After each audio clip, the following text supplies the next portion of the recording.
कल हम सब लोग सुने थे कि कथा को शुद्ध चित्त से सुनना चाहिए।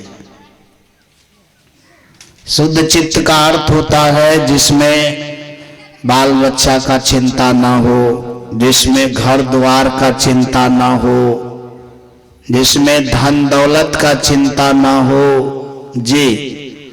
ऐसे चित्त से हम लोग को कथा सुनना चाहिए जी। इसके बाद कथावर्ती घुसावे नहीं, अब नहीं कि अगना जाकर के घुसा रहे हैं, नहीं सो नहीं, बोल दिए अच्छा तरीका से। अच्छा तरीका से बोलने से जो चीज होगा वो घुसाने से नहीं होगा। तो मैं सब लोग से निवेदन करता हूं कि कल हम सब लोग सुने कि कथा को शुद्ध चित्त से सुनना है। शुद्ध चित्त से जब कथा को हम सब लोग सुनेंगे तो सुनने से ज्ञान बढ़ेगा। धरती पर अगर ज्ञान बढ़ाना है जीवन में तो उसके लिए एक ही उपाय है कि हम ज्ञान को सुने, ध्यान को सुने। सुनने से ज्ञान बढ़ता है। ज्ञान बढ़ाने का दूसरा कोई तरीका नहीं, एक ही तरीका है कि हम ज्ञान को सुने, कथा को सुने। कथा को सुनने का अर्थ होता है ज्ञान को सुनना, ध्यान को सुनना, जीवन को सुनना, प्रभु को सुनना। इससे क्या होता है तो ज्ञान बढ़ता है जी। ज्ञान बढ़ने का अर्थ हुआ कि ज्ञान मजबूत होता है, समझ मजबूत होता है, पता चलता है दुनिया क्या है, मैं क्या हूं, और चीज क्या है, यह सब के विषय में जानकारी होना ही ज्ञान है। सबसे पहले तो ज्ञान में यह पता चलता है कि मैं कौन हूं और क्या है, संसार क्या है, परिवार क्या है, प्रभु क्या है, मन क्या है, आत्मा क्या है।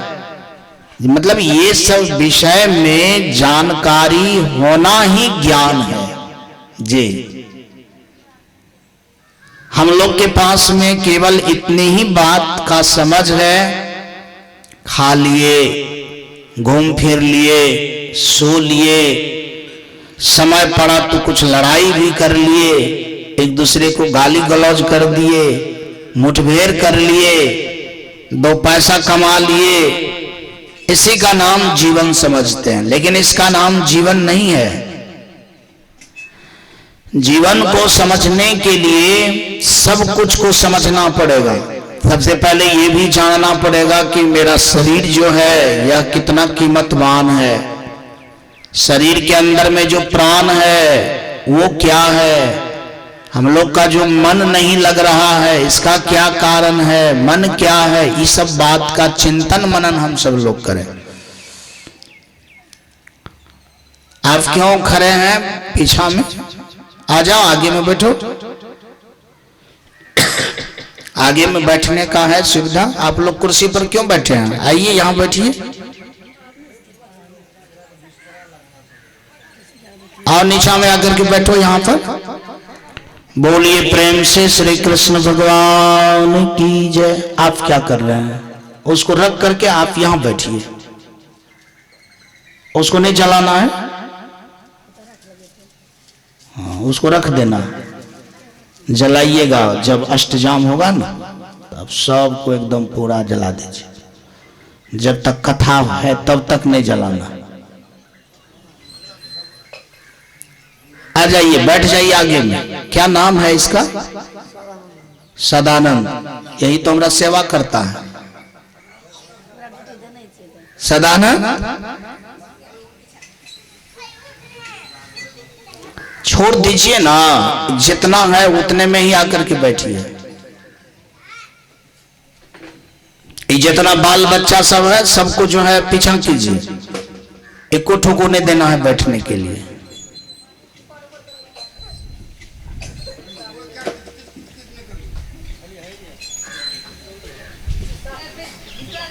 से श्री कृष्ण भगवान की जय। तो हम याद रखेंगे ज्ञान का एक ही स्रोत है। पहले तो ये जाने कि ज्ञान की कितनी जरूरत है जीवन में। आप लोग बोलिए क्या कहते हैं, इसका नाम क्या है? क्या नाम है? क्या? रामानंद। नाम तो इसका बेजोर है। रामानंद बोलेगा बिना ज्ञान का दुनिया में क्या होगा?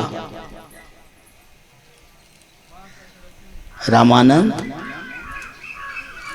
बिना ज्ञान का दुनिया में क्या होगा? कुछ नहीं जी। ये पता चल गया ना कि बिना ज्ञान का दुनिया में कुछ होने वाला नहीं है। अब जब उसके बिना कुछ होगा ही नहीं, तब तो जिस चीज से कुछ होगा उसकी जरूरत है ना। ज्ञान के बिना कुछ नहीं होगा, तब तो ज्ञान की जरूरत है। इधर आकर के बैठिए, थोड़ा इधर घसकिए, तब आप पर नजर जाएगा। आप ही को सुनाना है, युवक आप ही हैं, चुपचाप रहना है। आप अपना जीवन को देखिए।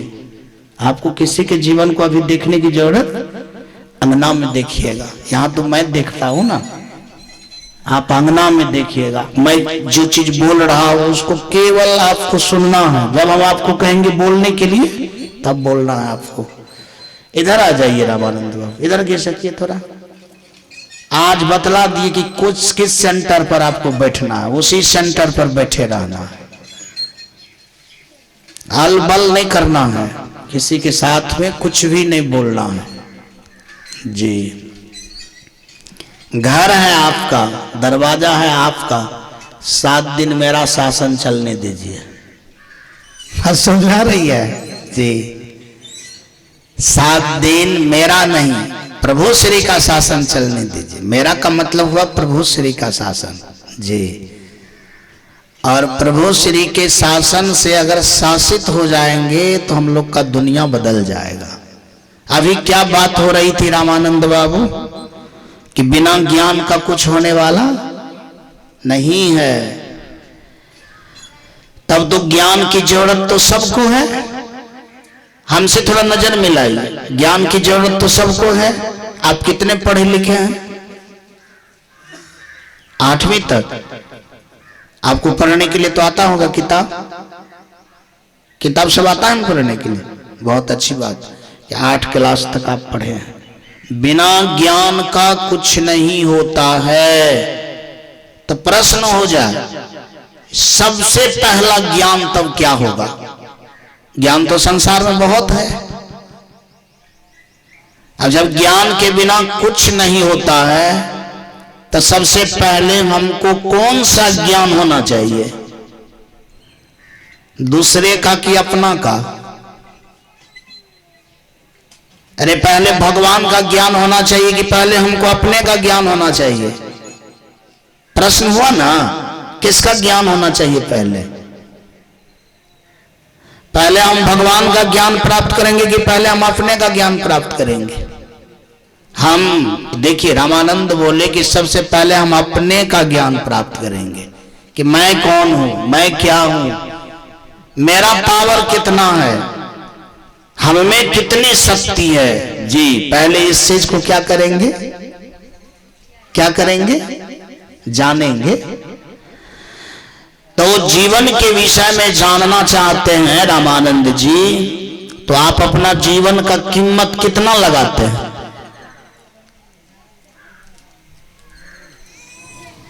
आप अपना जीवन का कीमत कितना लगाते हैं?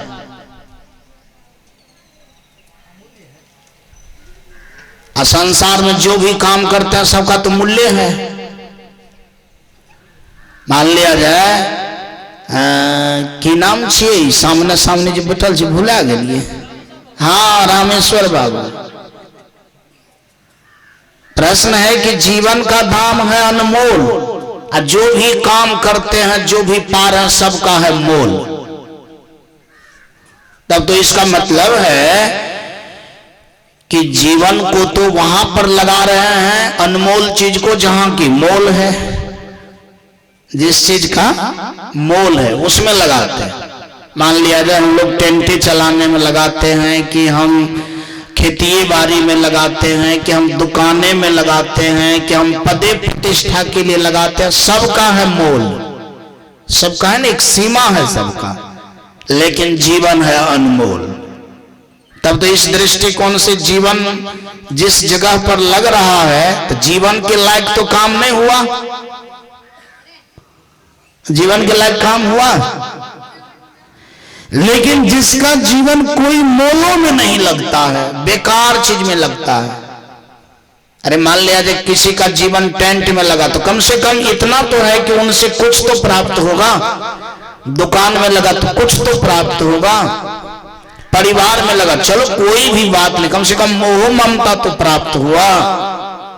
लेकिन जिसका जीवन गांजा में लग गया उससे क्या मिलेगा? ये तो प्रश्न है, बोलिए।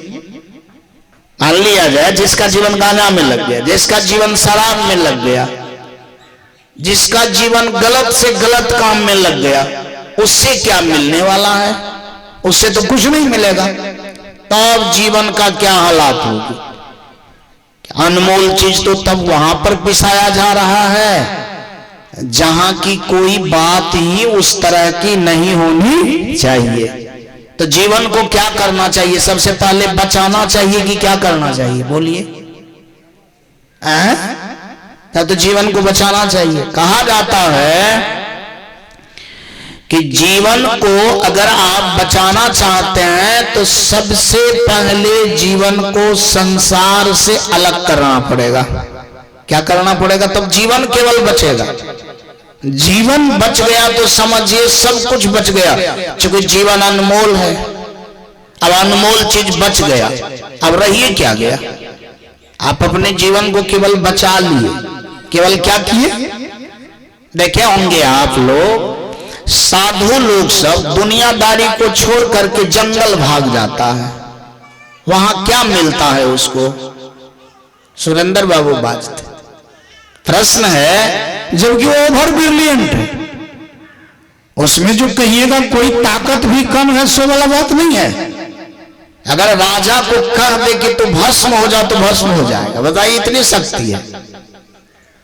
मतलब जिसका आप कथा सुन रहे हैं भगवान कृष्ण का, उनके गुरु का नाम था दुर्वासा मुनीषव, संदीपने मुनीषव। अब इतने कारगर थे कि किसी को जो कह देता सो हो जाता। अब बताइए, वो अपना है जंगल पकड़ ले, वो संसार से अलग जी रहा है। क्या कारण? कुछ तो कारण हुआ होगा। इस बच्चे को आप ले वहां पर, वहां जाकर के बैठिए आप जी। अब खाली रामानंद बाबू को सुनाएंगे, आपका काम चल जाएगा। आप वहां बैठिए, एक बार जयकार कीजिए, बोलिए प्रेम से, वृंदावन बिहारी लाल की जय। अब संत को अगर आप शक्ति से आंकेंगे तो शक्ति से भी ज्यादा है। राजा लोग सब भी उसके अंदर में रहता है, फिर भी वो जंगल पकड़ ले। क्या कारण? कोई कारण नहीं। वो जान गया कि जीवन से बड़ा संपत्ति दुनिया में कुछ नहीं है। हमको केवल जीवन बचाना है, हमको जीवन केवल क्या करना है? इसीलिए जीवन को लेकर के जंगल चला गया, किसी पेड़ के पास उसको रख दिया। वो बचा रहा है। कौन कौन चीज से बचा रहा है? तो संसारिकता के सब कुछ से बचा रहा है।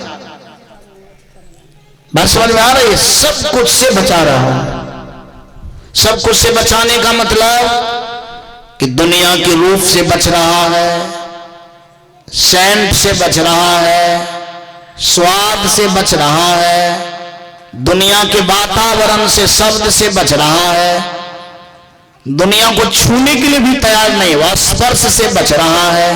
बात समझ में आ रही है जी? लोग कभी कभी नहीं कहता है रूप रस गंध शब्द स्पर्श जो है इसका नाम विषय है। विषय का तात्पर्य है कि इतना चीज से अगर बच रहा है तो समझिए पूरे संसार से बच रहा है। तो जब संसारे से बच जाएगा तो वहां तो गांजा भांग बीड़ी सिगरेट की कोई बात ही नहीं है।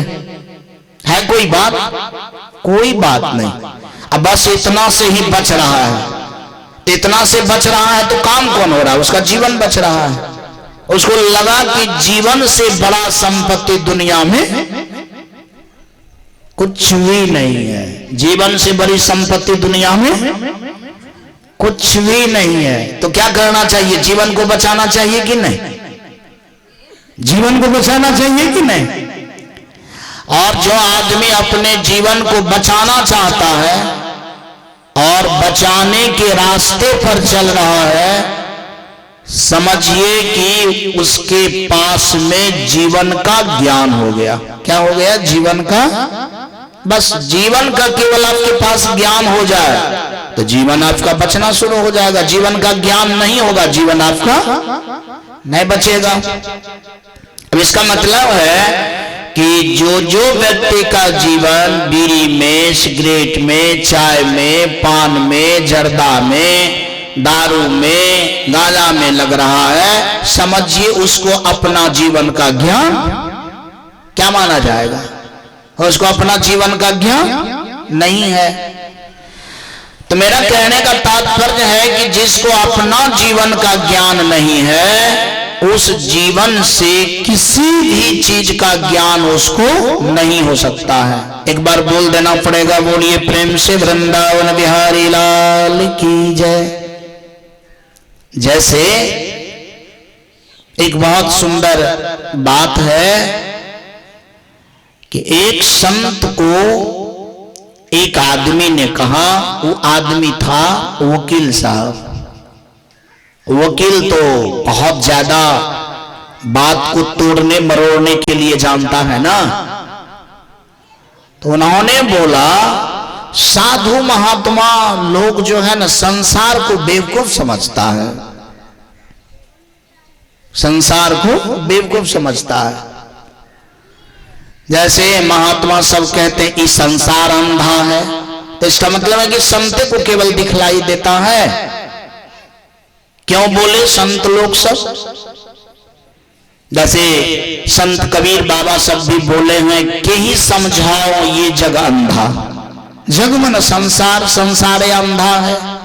अब ये बात जो है वकील साहब को सुनने में अच्छा नहीं लगा, इसीलिए नहीं लगा कि उन्होंने थेसिस दिया कि ये संसार कैसे अंधा हो सकता है, खाली उसी को लखा हो रहा है।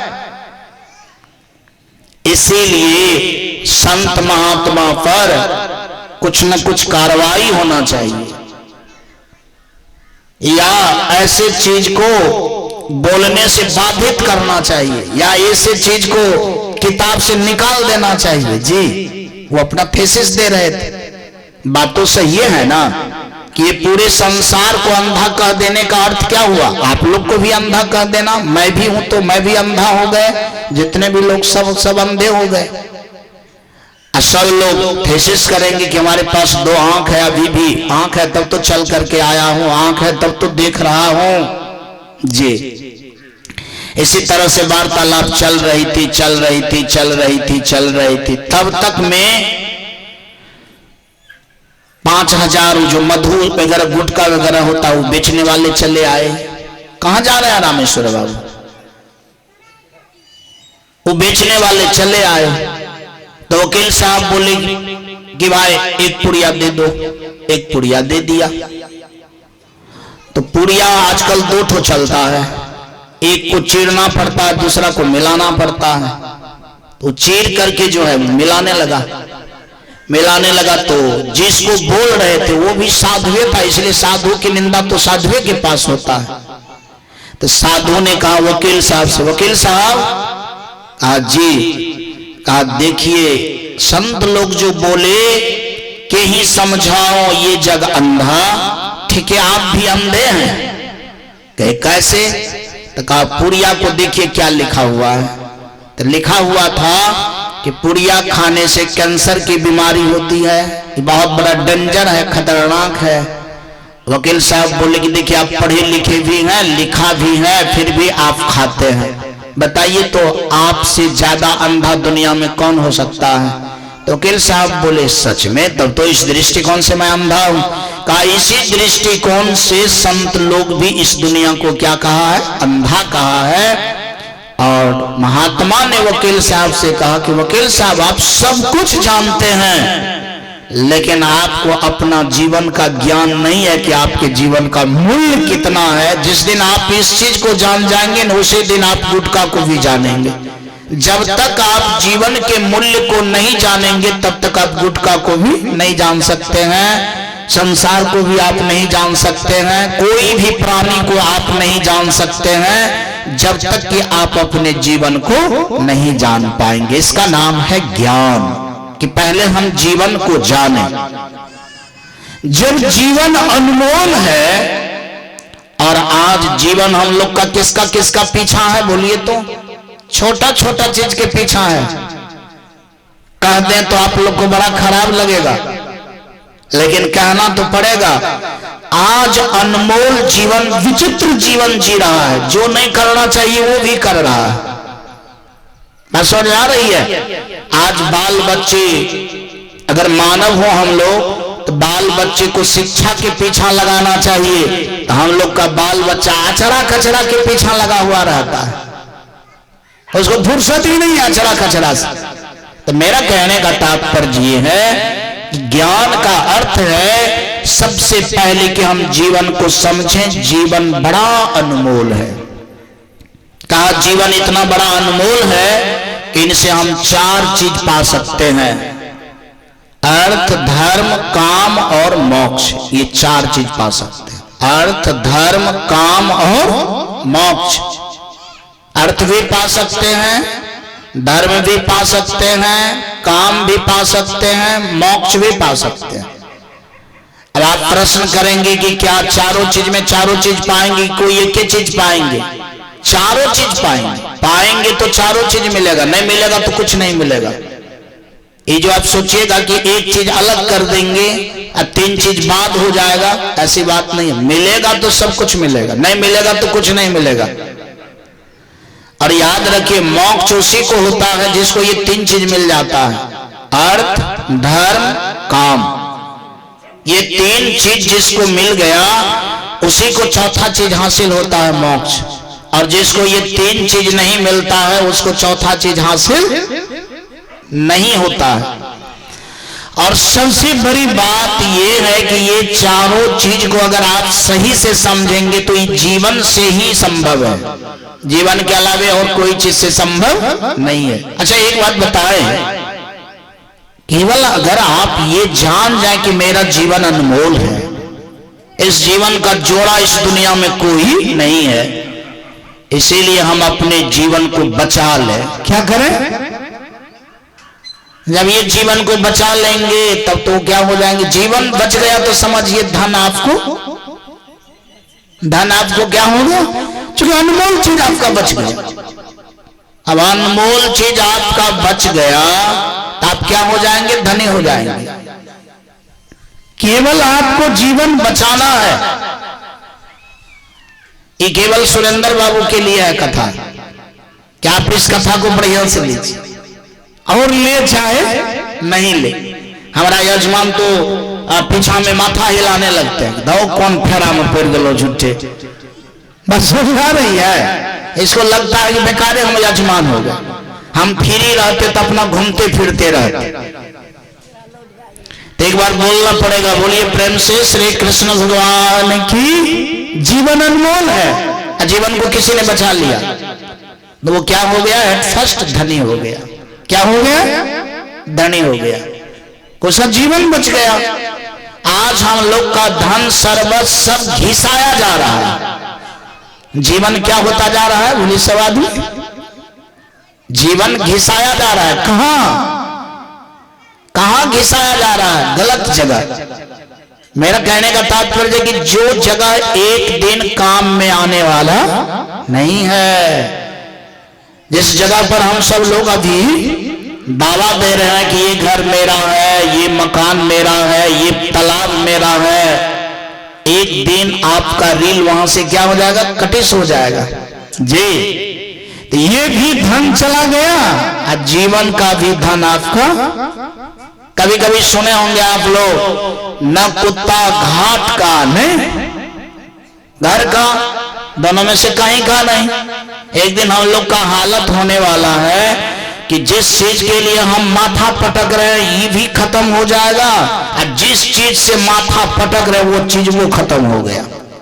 तब तो इसका मतलब है कि नहीं घर का रहे ना घाट का रहे। लेकिन जो संत ने जीवन को बचा लिया तो कम से कम वो तो जान गया कि भाई ये तो छूटने ही वाला है, जीवन मेरा अनमोल है, जीवन बच गया। जीवन बच गया तो जीवन बचिएगा तब छूटेगा क्या?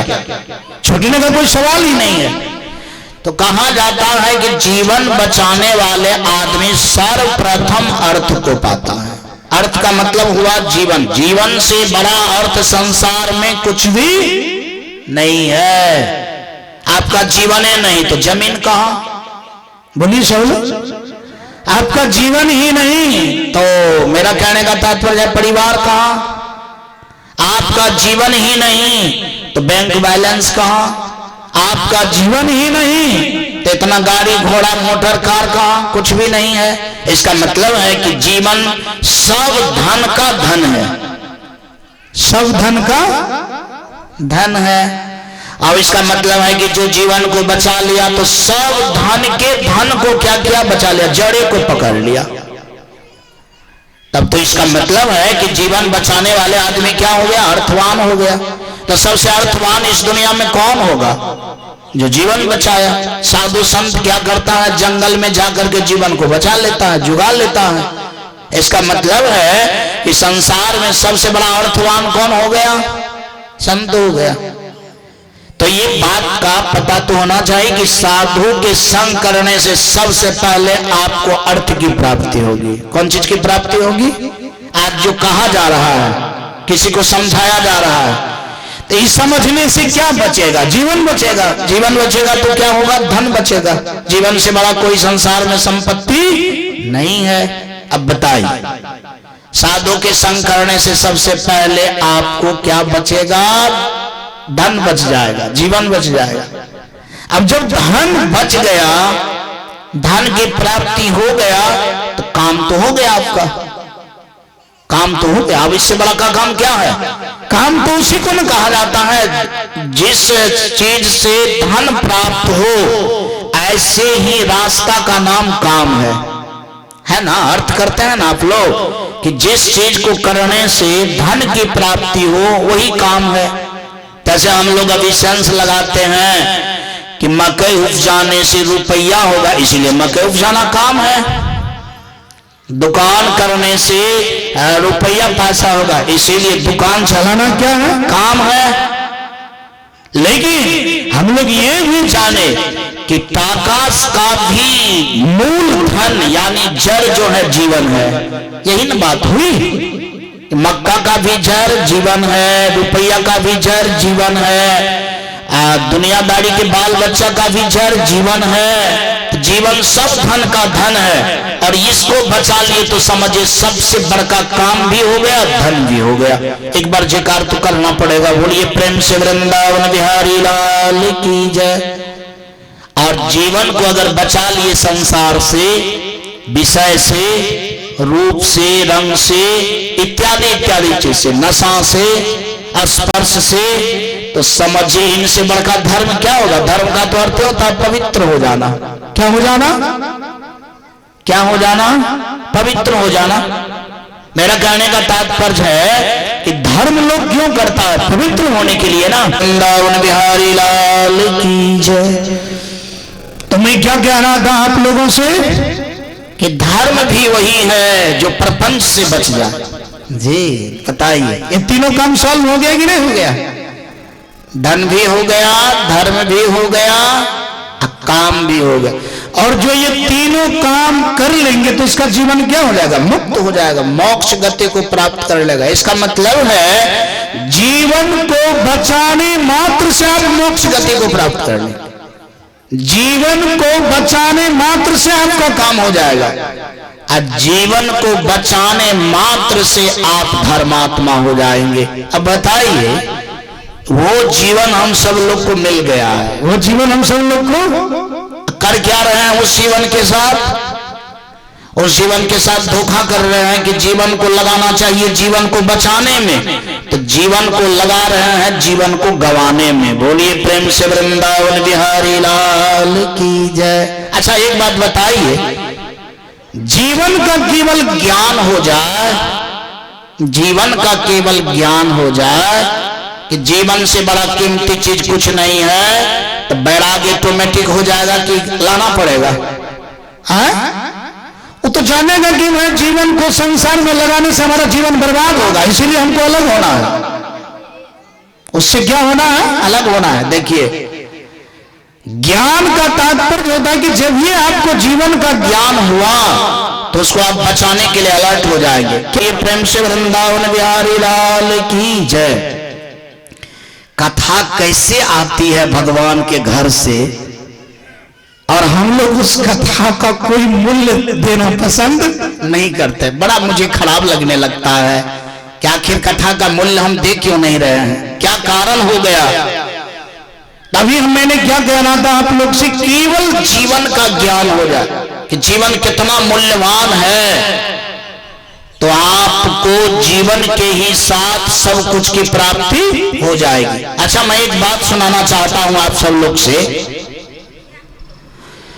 कि काम प्राप्त करने में, धर्म को प्राप्त करने में, मोक्ष को प्राप्त करने में, इस तरह से अर्थ को प्राप्त करने में कोई आदमी गरीब है संसार का? जिस तरह की चर्चा हो रही है इस तरह में कोई गरीब है संसार में? क्या आपका जीवन बच गया तो समझिए आपका सब कुछ बच गया। किसका बच्चा रो रहा है? जब समझ रहे हैं कि मेरा बच्चा रो रहा है तो उसको लेकर के आंगन चले जाइए, जहां चुप रहेगा वहां ले जाइए, और एक को पैसा डिस्टर्ब नहीं करना है। जब जो चीज की जरूरत पड़े वो चीज करना है। सब बच्चा सबको तो अपना लोग बहसा दिए इधर उधर करके, झूठ करवा प्रेम दे करके, कि बच्चा को कहते हैं कि बैठने के लिए, तो बैठ नहीं पा रहा है आपका बच्चा, क्यों? इसीलिए कि आप उनसे गलत प्रेम किए हैं। तो एक बार जयकार तो करना पड़ेगा। बोलिए प्रेम से श्री कृष्ण भगवान की। तो मैं क्या कह रहा था, ध्यान से सुनिए इस बात को, कि जीवन को समझने मात्र से चार चीज की आपको प्राप्त हो जाता है। इस मैटर में धरती पर कोई आदमी गरीब है? अगर कोई आदमी मनुष्य बन करके अपने को गरीब समझ रहा है तो अपने जीवन के साथ धोखा कर रहा है कि अच्छा कर रहा है? बोलिए सब लोग, क्या कर रहा है? धोखा कर रहा है। वो अपने जीवन को यह कह करके धोखा दे रहा है कि मैं गरीब हूं, है वो अमीर, उसको सब कुछ मिला हुआ है, और जिनको जो चीज मिल भी गया है उसका वो चीज है नहीं। बस समझ में आ रही है? अब जैसे मान लिया जाए संसार का किसी को ये दिमाग में है कि मुझे तो बहुत बड़ा से बड़ा चीज की प्राप्ति हो गया है, इसका मतलब है कि वो धोखा में है, उसका वो चीज है नहीं। वो बेकार इस बात को मान बैठा है कि मेरे पास में इतनी चीज की प्राप्ति हो गया है, वो धोखा में है। और एक आदमी इस तरह से धोखा में है, और दूसरा आदमी जीवन को धोखा दे रहा है कि जीवन को पाकर के कह रहा है कि मैं क्या हूं? गरीब हूं। अब बताइए, तब तो इसका मतलब है कि दोनों दृष्टिकोण से दोनों क्या कर रहे हैं? धोखा में है। कि कोई संसार को प्राप्त करके मान बैठा है कि मैं अमीर हूं, और कोई आदमी अपने जीवन को पा करके जीवन को कह रहा है कि मैं गरीब हूं। ये दोनों आदमी कहां पर जा रहे हैं? बोलिए सब आदमी।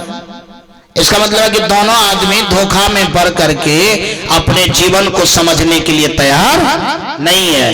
तो मैं एक प्रश्न करता हूं, सब लोग खुल करके जवाब दें।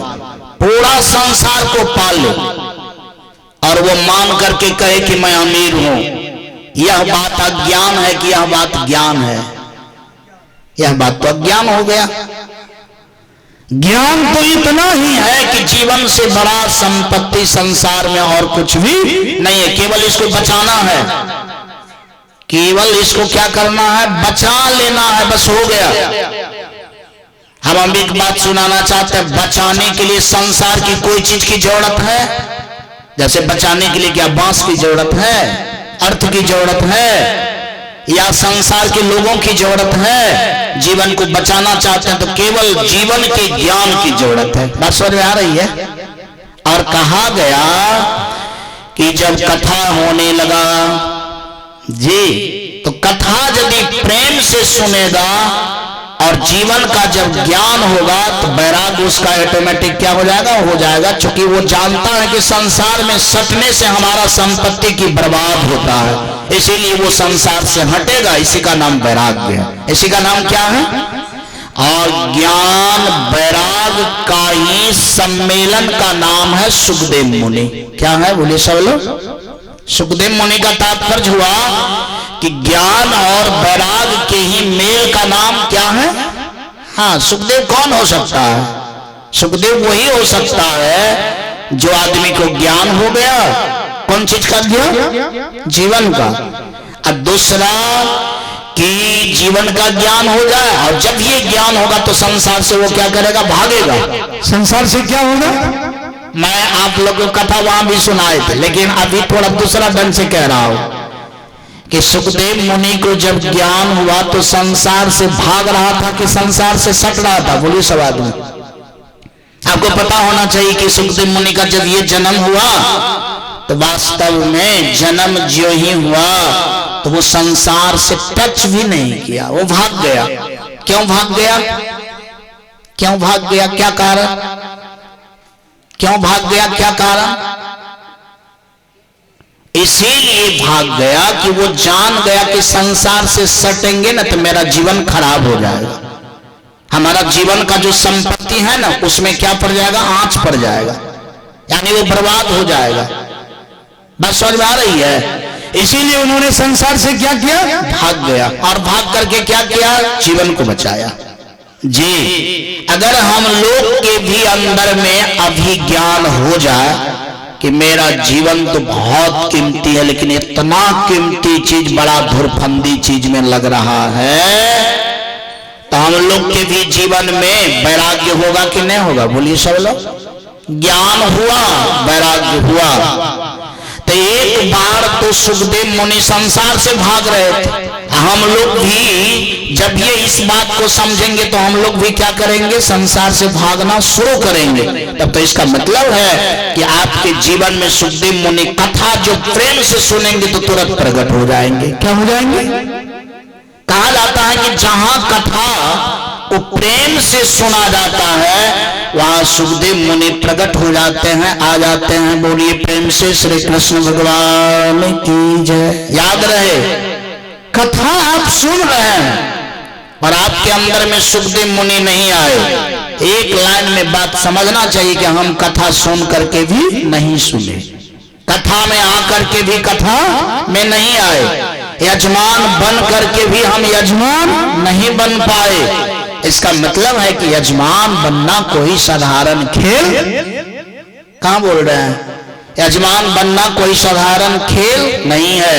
यजमान वही है जो चित्त को शुद्ध करके सुन करके ज्ञानी होकर वैराग्य हो गया और सुखदेव मुनि को अपने जीवन में क्या क्या प्रकट कर लिया। क्या कर लिया?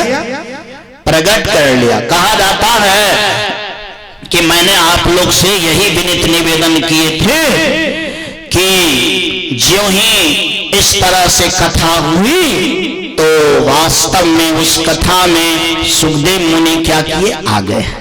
इस तरह से आए।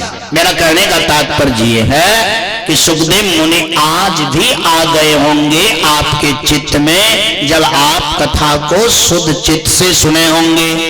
स्वर्गे सत्ये च कैलासे वैकुंठे नासत्ययं रसः अतः पिबन्तो सद्भाग्या मामुच्यतः करहि चितः।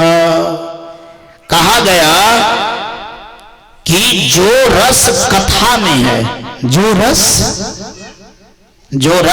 रस का तात्पर्य हुआ स्वाद, जो रस जो स्वाद कथा में है वह स्वर्ग लोक में भी वो रस नहीं है। जैसे मान लिया जाए, अभी कहा गया कि शुद्ध चित्त से अगर कथा को सुना जाए तो ज्ञान होगा, और ज्ञान में केवल जीवन का ज्ञान हो जाए, अर्थ धर्म काम और मोक्ष भी क्या हो जाएगा, उसको तुरंत दर्शन होगा। अब बताइए, ये चारों चीज तो स्वर्ग में उपलब्ध नहीं है। स्वर्ग में तो केवल उपलब्ध है इंद्रिय के सुख, यानी सुख सुविधा। सुख सुविधा का ही नाम स्वर्ग है। तो स्वर्ग में भी तो जीवन बर्बाद होता है। स्वर्ग में भी जीवन क्या होता है? अरे स्वर्ग में भी तो जीवन बर्बाद होता है कि वास्तव में जीवन वहां अलग नहीं हो पाता है, अर्थ का पता नहीं चलता है। अर्थ का पता चल जाए कि मैं अर्थवान हूं तब तो, स्वर्ग में भी तो अर्थ लापता ही हो जाता है। केवल सुख सुविधा का वैल्यू बढ़ जाता है, जीवन का वैल्यू क्या हो जाता है, घट जाता है। इसीलिए कहा गया है कि देवता लोग को जब समझ आया तो उसको पता चला कि स्वर्ग अच्छा नहीं है। अगर फिर से मुझे जीवन मिल जाता, मनुष्य तन मिल जाता, तो मैं मनुष्य तन पा करके अपने जीवन को संसार से क्या करता, बचा लेता। और एक बात जाने, स्वर्ग भी संसार का ही एक भाग है। स्वर्ग भी संसार का ही एक क्या है, भाग है। और कहा जाता है कि वो रस जो रस कथा में है वह स्वर्गलोक में नहीं है, सत्यलोक में नहीं है, कैलाश में नहीं है, वैकुंठ में नहीं है। इसलिए भाग्यवान श्रोताओं, तुम इनका खूब पान करो, इसे कभी मत छोड़ो, मत छोड़ो, मत छोड़ो। पान करके ज्ञान प्राप्त करके सबसे पहले जीवन को बचा लो। बोलिए प्रेम से वृंदावन बिहारी लाल की जय। लेकिन ऐसा देखा जाता है कितना बड़ा से बड़ा चीज पा करके भी व्यक्ति उस बड़ा चीज को समझ नहीं पा रहा है। और यह बात सुन करके भी अगर हम सब लोग समझने में असमर्थ हैं तो इसी जगह पर कहना पड़ता है संत महात्मा को कि वास्तव में बिना प्रभु की कृपा से कुछ भी संभव नहीं है। क्योंकि यहां तो आप हैं, दिमाग भी है, लेकिन समझ नहीं पा रहे हैं, कर नहीं पा रहे हैं। तब यहां पर क्या शब्द देना उचित है, बोलिए तो क्या शब्द दिया गया? हम अपने को बुद्धिजीवी भी समझ रहे हैं, हमारे पास शरीर भी है, हम कथा में भी हैं, लेकिन हम कथा को सुन करके भी करने में समर्थवान नहीं। कल मैंने इस महोदय से बात की, ये जो सामने सामने दिख रहे हैं, क्या नाम है? सब सुरेश बाबू है यहाँ, सुरेंद्र बाबू, सुरेश बाबू, सब कुंभ राशि का। हम भी कुंभ राशि का। अब आज का मेरा कुंभ राशि कैसा चलेगा भगवान ने जाने, लेकिन आज का भी कुंभ राशि और कल का भी अच्छा चलेगा, इसलिए कि गुरु और प्रभु के चरणों में रहेगा तो सब कुछ अच्छा हो जाएगा। तो एक बार बोल देना पड़ेगा, बोलिए प्रेम से श्री कृष्ण भगवान की जय। तो सुरेश बाबू कल बोले 10 आदमी के बीच में रहता तो पान छूटने वाला है। अब बताइए, 10 आदमी के बीच में रहेगा तो पान नहीं छूटेगा, दांत लेकिन झड़ जाएगा तो झड़ जाएगा। ये संतोष है कि दांत टूट जाए तो टूट जाए, लेकिन पान नहीं छूटेगा। तो मेरा कहने का तात्पर्य ये है, चलिए उस सब बात को हमसे बात कीजिए, हमसे न गुस्साएगा कोई आदमी, गुस्साएगा तो गुस्साएगा, गुस्साने से क्या फर्क पड़ेगा। तुम्हें क्या कह रहे थे आप लोग से? इन्होंने कहा कि 10 आदमी अब रिक्वेस्ट करता है तो मुझे पान क्या करना पड़ता है, खाना पड़ता है। अब एक बात सवाल है, अभी कोई बात नहीं हो रही, किसी का जो समझिएगा कि यहाँ शिकायत हो रहा है, सो बात नहीं, शिकायत नहीं हो रही। यहाँ सवाल है पान का, दांत का, सवाल है 10 आदमी का, सवाल जीवन का भी है। सवाल क्या है? अच्छा, हमारी बात से जैसे मान लीजिए कोई कहे कि 10 आदमी के चक्कर में मेरा पान नहीं छूट रहा है, अब हम क्या करें? तो वहां जीवन का मूल्य का विषय है कुछ, बोलिए तो वहां जीवन के मूल्यांकन कुछ है? कुछ भी नहीं है। हम पूछते हैं जहां जीवन का मूल्यांकन ना हो तो वहां 100 आदमी है कि 10 आदमी है, वो क्या करेगा रह करके? बोलिए सब आदमी। मान लीजिए अगर आप बीमार हो जाइए अभी, तो 10 आदमी 20 आदमी आपका क्या करेगा? आप बीमार हो जाइए तो 10 आदमी 20 आदमी आपको क्या करेगा?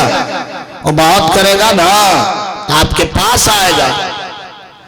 और आपको और चिंते में डाल देगा, क्योंकि वो भी थोड़ा देर के लिए वो रहेगा, चुचकार देगा और आपका दिल जो है खराब हो जाएगा, वो रहेगा भी नहीं, वहां से क्या करेगा, चला जाएगा।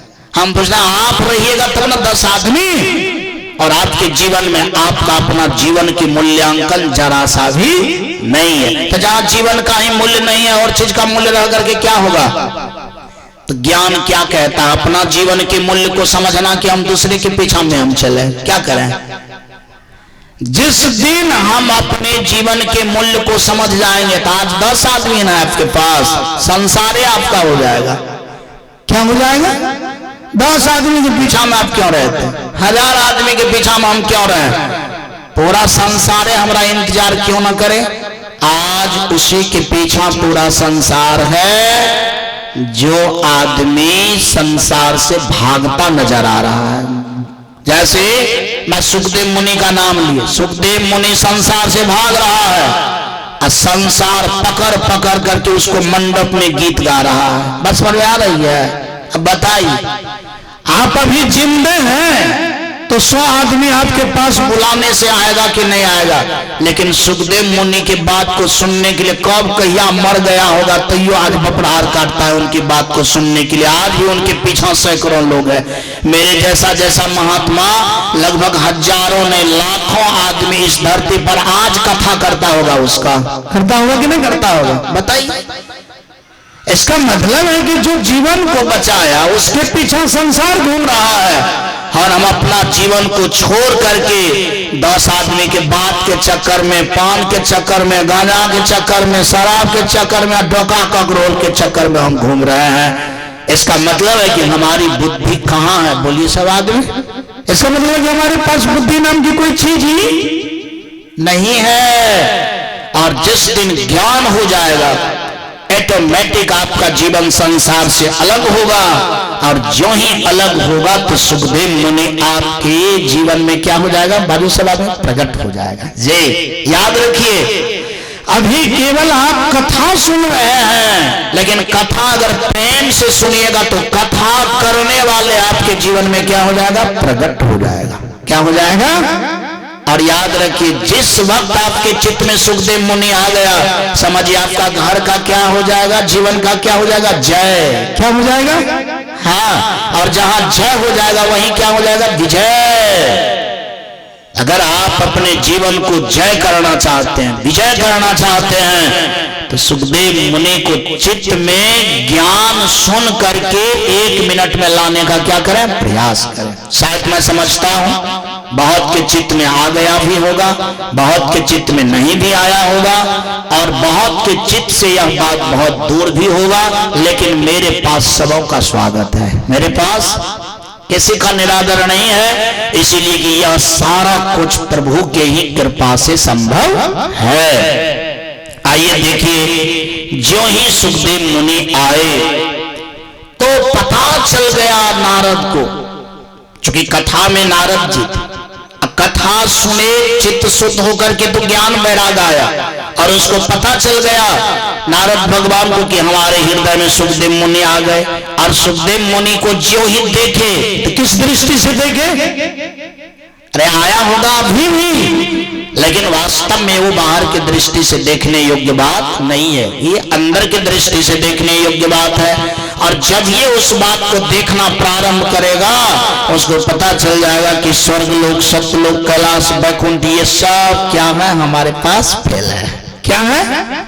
अब आप समझ सकते हैं कि जहां ये सारा कुछ फेल हो जाए, तो इसका मतलब है कि जीवन में इतना ताकत है कि कैलाश को भी फेल कर सकता है, वैकुंठ को भी क्या कर सकता है? फेल कर सकता है। स्वर्ग को भी क्या कर सकता है? फेल कर सकता है। वैकुंठ को भी क्या कर सकता है? फेल कर सकता है। इसका मतलब है कि आपके जीवन के सत्ता के सामने में किसी की सत्ता की गरिमा संभव नहीं है। इतना बड़ा चीज आपको प्राप्त हो गया, और ये चीज से हम कितना दूर हैं? इसीलिए दूर हैं कि हम सुखदेव मुनि से प्यार नहीं करते, हम कथा से प्यार नहीं करते, या कथा के पास हमको जाने की सामर्थ्य नहीं है। और एक बात जाने, बड़ा चीज आता नहीं है, बड़ा चीज के पास जाया जाता है। बस समझ में आ रही है?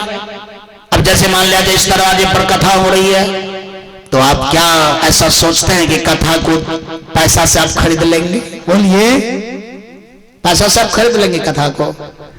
आप सोचेंगे कि बल दिखा करके धमका करके हम बांध देंगे कथा को? है संभव? तब कथा के पास केवल जाया जाता है। क्या जाया जाए? और जाने वाले जो व्यक्ति होते हैं वो कैसा होता है? मुजरिम, मतलब दीन अपने को। कल मैंने आप लोग से बहुत बड़ा सवाल किया था कि अगर कथा में आप आए तो किस तरह से बन करके आए? दीन दुखी बनकर। और कैसा दीन दुखी बनकर? सुरेश बाबू बाजते हैं, ये प्रश्न का जवाब आपको देना पड़ेगा अभी। क्या आप किस तरह से दीन दुखी बनकर के आएंगे? कैसे? कौन सा गरीब की तरह कि मकई हमारे घर में नहीं है, कि हमारे पास में बैंक में टका नहीं है? कैसी गरीबी? अब बताइए, कल ये कथा में थे लेकिन अभी ये बात उनके ब्रेन में नहीं है, तो कथा में आने से तो लाभ जो होना चाहिए सो नहीं हो पाया। कल कहा गया था कि एक गरीबी, जो गरीबी सबके जीवन में है, वो गरीबी क्या है? कौन बोलेंगे? कि यजमान बाजान तो बगले समान काल के हम बहुत तेज आदमी छे। तेज तो ठीक है, लेकिन तेज जिस जगत में होना चाहिए उस जगत में ही तेज आदमी नहीं है, बाहर के दुनिया में तेज है। मैंने आपको याद दिला देता हूं कि कर्मों के द्वारा मोह ममता रूपी ग्राह में जो हम फंसे हुए हैं ना, ग्राह का मतलब जो पकड़ लिया है, जो छुट्टी नहीं देता है हम लोग को। क्या करता है? छुट्टी नहीं देता है, जिसके चक्कर में 24 घंटा हम सब लोग क्या कर रहे हैं? घूमते रहते हैं। जैसे हम लोग जो चक्कर काट रहे हैं, किसके कारण? ग्राह के कारण। भवसागर का ग्राह यही सब है। कौन सब चीज? जैसे खेत है, पथार है, काम है, रोजगार है, बाल है, बच्चा है, मोह है, ममता है, जिस ग्राह के कारण हम सब लोग को क्या करना पड़ता है? छरपटाना पड़ता है। जैसे कोई सांप मेढक को पकड़ लेता है तो छरपटाता है कि नहीं छरपटाता? उनसे हम लोग ज्यादा छरपटा रहे हैं कि कम छरपटा रहे हैं? बोले सब लोग। अरे मेढक छरपटाता तो 4 उंगली ऐसे ऐसे करता है, और हम लोग छटपटाते हैं तो कभी पटना, कभी बंबई, कभी मद्रास, कभी कहीं। हो रहा है कि नहीं हो रहा है? कितना छटपटाहट है। मेढक से ज्यादा, आदमी से ज्यादा कि कम? बोली सोला, बहुत ज्यादा है ना। रनिंग की कितना है। और इस तरह से संसार के प्राणी क्या है? दीन है। क्या है? बोली सोला। हाँ, और ऐसे दीन बन करके आइए प्रभु की शरण में कि हमको ऐसे ग्राह से क्या कीजिए? बचाइए। अगर नहीं बचाएंगे तो मेरा जीवन क्या हो जाएगा? बर्बाद हो जाएगा। और ये दीन का अगर ख्याल नहीं हुआ तभी तो बोले, लेकिन जब दीन का ख्याल है तो दीन बनेंगे कैसे? अगर पता ही ना चले कि मैं इस तरह से दीन हूं तो फिर उस दीनता का फीलिंग हो पाएगा? वो दीनता का फीलिंग हो पाएगा? और दीनता की अगर फीलिंग नहीं होगा और उस दीनता के अधीनस्थ अगर कथा नहीं सुना जाएगा तो क्या जीवन का सही बोध आ पाएगा? क्या सही वैराग्य होगा? अगर नहीं होगा तो सुखदेव मुनि आपके चित्त में भी प्रकट होने वाला नहीं है। इसका मतलब है कि कल का कथा आपके ब्रेन से गायब। तो ना फिर इस बात को दोहराइए और इस पुनरावृत्ति के साथ इस बात को ग्रहण करके समझिए कि हमारे अंदर में सुखदेव मुनि आए कि नहीं आए। देखिए, कथा किताब में है, लेकिन यह कथा किताब की नहीं है, यह कथा आपके जीवन का एक करिश्मा है। क्या है? आपके जीवन का क्या है? ये आपके जीवन की कथा है। ये तो केवल नाम ताम दर्ज है। जब मैंने शास्त्रों को सामने लाता हूं तो मुझे पता चलता है कि हमारे जीवन से अलग कथा है ही नहीं। सुखदेव मुनि भी अलग नहीं है, नारद भी अलग नहीं है, शौनक भी अलग नहीं है, सूत जी महाराज भी अलग नहीं है, उद्धव भी अलग नहीं है, मैत्रेय मुनि भी अलग नहीं है, विदुर महाराज भी अलग नहीं है। सब तुम्हारे जीवन के अंश हैं, भाग हैं। आइए, कहा गया कि ब्रह्माणे सती बाद्रायणी मध्य मध्ये सभायाम हरिराविशसितः प्रहलाद बल युद्ध वाला गुणादिवी सुरसियस्तम पूज्ययच्चतानः। सुत जी कहते हैं श्री सुखदेव जी इस प्रकार कह ही रहे थे कि सभा के बीचों बीच, मतलब मेरा कहने का तात्पर्य कि सुखदेव मुनि आकर के प्रसन्न हुए ही तब तक में जो है प्रहलाद भी आ गए। प्रहलाद का क्या तात्पर्य होता है? प्रहलाद का तात्पर्य होता है ज्ञान में पूर्ण विश्वास। ज्ञान में हाँ पूर्ण विश्वास, प्रभु में पूर्ण विश्वास, जीवन में पूर्ण विश्वास। हम एक बात पूछना चाहते हैं आप लोग से, अगर आपके जीवन में पता चल गया कि मेरा जीवन को ही बचाना धन है, जीवन को ही बचाना धर्म है, जीवन को ही बचाना मेरा कर्म है और जीवन को बचाना ही मेरा मोक्ष है, तो ऐसे जीवन को हिरण्यकश्यप क्या कर सकता है? बोलिए तो सब आदमी क्या करेगा? गदा से खराब कर देगा या हाथ को जोड़ने मात्र से क्या हो जाएगा? खराब हो जाएगा। सवाले पैदा नहीं होते। केवल हम लोग का ज्ञान केवल क्या होना चाहिए? परिपक्व होना चाहिए। बिहारी लाल की जय। तो मैं क्या कह रहे थे आप लोग से? आप लोग से यही कह रहे थे कि प्रहलाद का तात्पर्य होता है कि जिसको इस चीज में पूर्ण विश्वास हो गया। क्या हो गया? पूर्ण विश्वास। प्रहलाद को पता है कि अब हमारा संसार में कोई बिगाड़ने वाला कुछ नहीं है। अच्छा एक बात मैं आप लोग से वर्णन करता हूं। प्रहलाद अगर हिरण्यकश्यप की बात को मान लेता, क्या मान लेता? कि हिरण्यकश्यप को ही भगवान मान लेता। बात समझ आ रही है जी? तो प्रहलाद का अर्थ बचता कि समाप्त हो जाता? उसके जीवन का काम बचता कि काम का सर्वनाश हो जाता? उसके जीवन का मोक्ष बचता कि नहीं बचता? उसके जीवन का धर्म बचता कि? इसका मतलब है कि उसका जीवन गलत आदमी के सपोर्ट में चला जाता। बात समझ आ रही है जी? चारों चीज क्या हो जाता? अब चारों चीज बचाएगा कि हिरण्यकश्यप से बचना चाहेगा? जीवन में क्या बचाना उचित है? ये चारों चीज को बचा लिए तो समझिए हमारा जीवन। और यदि केवल शरीर को बचाना है, सांस को बचाना है, तो ये चारों चीज क्या हो जाता? समाप्त हो जाता। अच्छा एक बात, ऐसा अगर हम लोग के पास समस्या आ जाए कि एक आदमी आवे कारगर सबसे और हम लोग को जोड़ दे, हम लोग को क्या करे? जोड़ दे।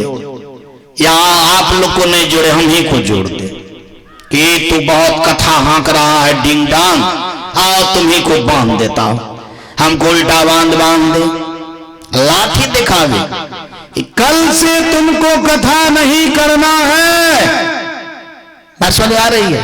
कल से तुमको कथा नहीं करना है, नहीं तो तुमको इस डंडा से चूरते चूरते चूरते चूर देंगे। अगर हम उसकी बात मान गए कि हाँ हम कल से कथा, हमको जान बख्श दीजिए। क्या कीजिए? क्या करना है आपको? जान बख्श दीजिए, हमको डंडा नहीं दीजिए। तो मेरा क्या सब बचेगा? मेरा क्या सब बचेगा?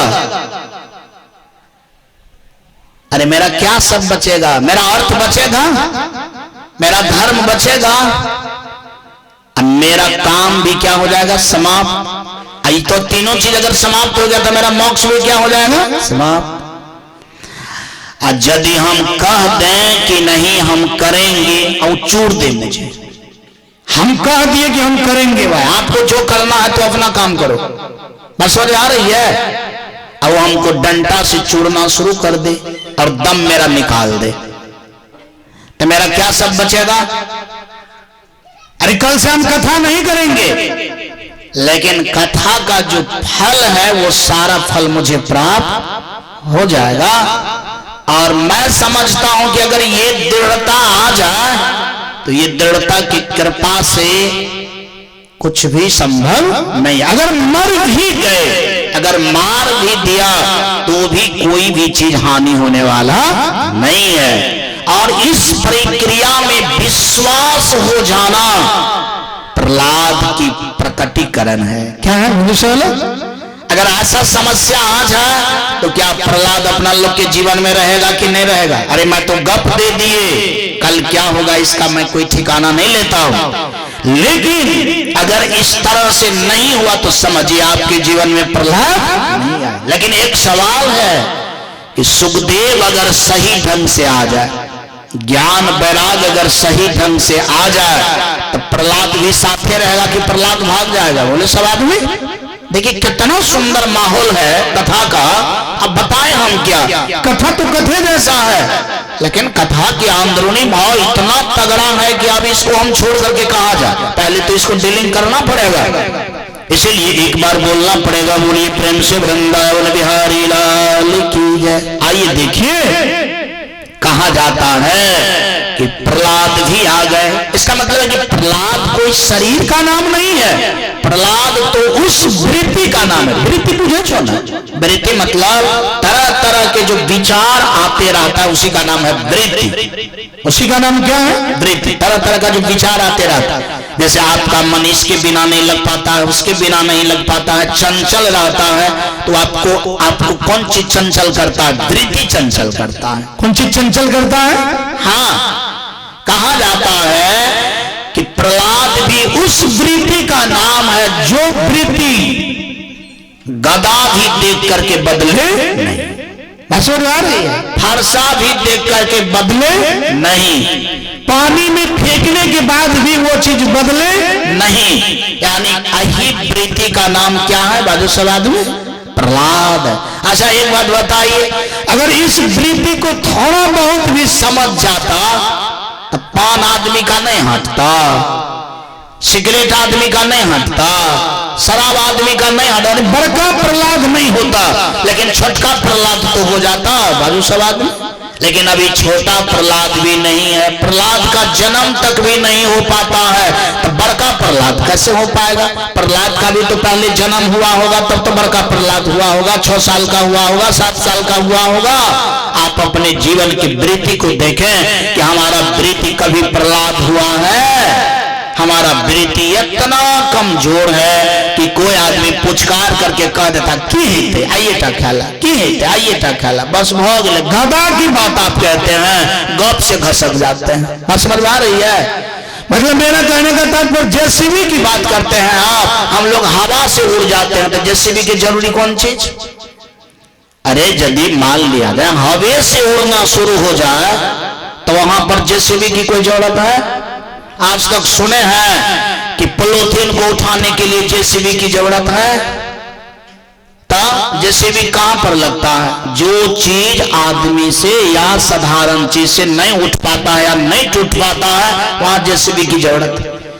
लेकिन हम लोग का वृत्ति में कितना बड़का प्रहलाद है कि 2 आदमी रिक्वेस्ट कर देता है कि नहीं नहीं आइए तक खेल, आइए तक खेल, बस इतने ठो बात से अपना लोग क्या हो जाते हैं? उठ जाते हैं, मतलब गिर जाते हैं या बात को छोड़ देते हैं। इसका मतलब है कि प्रहलाद नाम का नाम निशान भी वृत्ति में नहीं है। अब आप उम्मीद कर सकते हैं कि जब प्रहलाद होगा ही नहीं, हिरण्यकश्यप मरेगा कि वो और मजबूत होगा?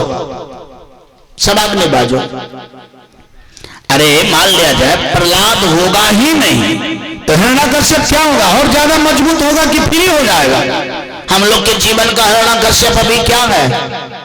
फ्री है, जो मन में होता है सो करता है। इसलिए उसका मुकाबला, उसका टक्कर देने वाला कोई वृत्ति नहीं है, अगेंस्ट है, ये नहीं है, साफ ही फ्री है। मतलब जिस तरह से हिरण्यकश्यप अपने देश में लागू कर दिया कि मेरा शासन चलेगा, मतलब किसी भगवान का शासन चलने वाला। आज यहाँ पर कथा हो रही है और सुनने वाले हमारे श्रोता बंधु कहते हैं कि कथे नहीं है, लेकिन इस सब बात को मानने की जरूरी नहीं है। आप की करवे, बैठल छे तब बैठल छे, सुन लीजिए, लेकिन इस बात की मान्यता देने की जरूरत नहीं है। तो इसका मतलब है कि हम लोग के भी जीवन में किसका फुल्ली शासन चल रहा है? फुल्ली शासन किसका चल रहा है? हिरण्यकश्यप का। लोग कहता है कि हिरण्यकश्यप तो आने दूसरा युग में था, शासन चला रहा था। अरे हिरण्यकश्यप का शासन आज भी चलता है, और कितना दिन तक चलता रहेगा उसका कोई ठिकाना। और याद रखिए हिरण्यकश्यप का अंत कब होगा, बोलिए सब लोग। हिरण्यकश्यप का अंत कब होगा? हिरण्यकश्यप का अंत तब होगा जब प्रहलाद का क्या होगा, जन्म होगा। क्या होगा? और एक बात जाने, एक हिरण्यकश्यप को मारने के लिए तो प्रहलाद का जन्म हो गया, वो अंत होकर के दोनों स्वाहा हो गया। लेकिन हमारे जीवन का हिरण्यकश्यप तब समाप्त होगा जब हमारे जीवन के भी अंदर में प्रहलाद का क्या होगा, जन्म होगा। और प्रहलाद वही है जो इतना हठी है कि गदा भी दिखाने से गलत बात मानने के लिए तैयार। अगर हम लोग को कोई फटकारे भी, चुचकार करके तो बातें छोड़ दीजिए। अगर कोई प्रेम से कहता है तो टाल दे कि भाई ये सब चीज मैं करता ही नहीं। अगर प्रेम के अलावा गदा भी दिखाना शुरू करे कि ऐसा करना पड़ेगा, तो हम वहां भी मानने के लिए तैयार ना हो। जब हम लोग नॉर्मली में मान लेता हूं तो गदा की जरूरत है हिरण्यकश्यप को। बाजू सब आदमी, मैं एक प्रश्न करता हूं, सब आदमी सुनिए ध्यान से। कथा खूब सुनना है वो तरह का। हम सब जाने चाहिए कि सब आदमी कथा में पारंगत है, लेकिन प्रश्न का उत्तर दीजिए। पहले हिरण्यकश्यप प्रहलाद को प्रेम से कहता था हमको भगवान मानो कि गदा दिखा करके। बाजू सब लोग बाजा, पहले प्रेम से कहता था कि बेटा हमरा सब भगवान कहे छे डर से, तुहो कह, तू तो हमर बेटे छे। प्रोत्साहन क्या दे रहा था, सु देखिए कि आय हमरा कहबी न भगवान हमें मर जेबो तो कल तोरो कहतू। कहते भगवान के बेटा के भेले, भगवाने भेले। कते फायदा है तो प्रहलाद को बोल रहे थे। कौन? हिरण्यकश्यप कि हमारा बाप बेटा मान जाओ, हमको तू भगवान को, एक ठो तो ही ठो है जो हमको भगवान, अब तू तो हमारा खास बेटे है, इसलिए तू मुझे भगवान कहो। अगर तू मुझे भगवान कहोगे हम तो एक दिन न एक दिन समाप्त हो जाएंगे, या रहबो करेंगे तो कोनो बात नहीं है। बाप भगवान तब बेटो भगवान। हमरा पूजा करेगा तो साथ साथ तुम्हारा भी क्या होगा, पूजा होगा, तुम्हारा भी भोग लगेगा, तुम्हारा भी आगे में घंटी बजेगा, तुमको भी लोग प्रणाम करेगा, भगवान कहेगा। इसलिए कि भगवान का बेटा कौन होगा, भगवान। अब देखिए एक तो प्रेम से कहा जा रहा है, एक लालच कितना बड़ा है। जब अपना लोग थोड़ा सा चुचकार में पान खा लेते हैं, यदि लालच हो जाए कि ऐसा करने से ऐसा होगा, तो क्या करेंगे? तब तो बताए हो जाएंगे। क्या हो जाएंगे? बोलो सो कहां बात है? अरे ये बात है कि नहीं? ये तो कथा है ना। मैं कथा से थोड़े अलग हो रहा हूं, ये तो कथा है। लेकिन इतना प्रलोभन और इतना चुचकार को भी प्रहलाद क्या किया, मान्यता दिया कि नहीं दिया? दिया कि नहीं दिया? जबकि किसका चुचकार था? पिताजी का। और अपना लोग को कौन कह रहा है? साथी संगी जो 1 टका देने वाला। अपना लोग को जो रिक्वेस्ट कोई करता है कि दारू पीला, वो देगा आपको 10 टका समय आने पर। लेकिन हिरण्यकश्यप तो अपने बेटा को सब कुछ देने के लिए तैयार था ना। अरे बेटे का न सब कुछ होता है, लेकिन ये भी बात मानने के लिए प्रहलाद तैयार। अब बताइए तो इस वृत्ति को कितने करगर वृत्ति कह सकते हैं आप अपने अंदर में ढूंढिए, एक को ऐसा वृत्ति है आपका, बोलिए किसी क्षेत्र में टक्कर देने वाला।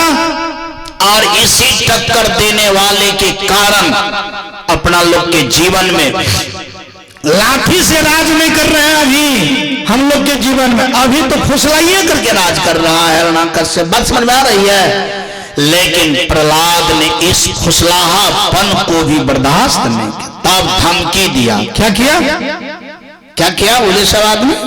हाँ, दूसरा पढ़ो कि अगर तू नहीं मानेगा हमारा बात तो जैसे मैं दूसरे को मार देता हूं वैसे तुमको भी क्या करेंगे, मार दो। दूसरा पड़ा हो गया, प्रेम वाला बात समाप्त हो गया, पुचकार वाला बात समाप्त हो गया, तब हो गया मारने की धमकी।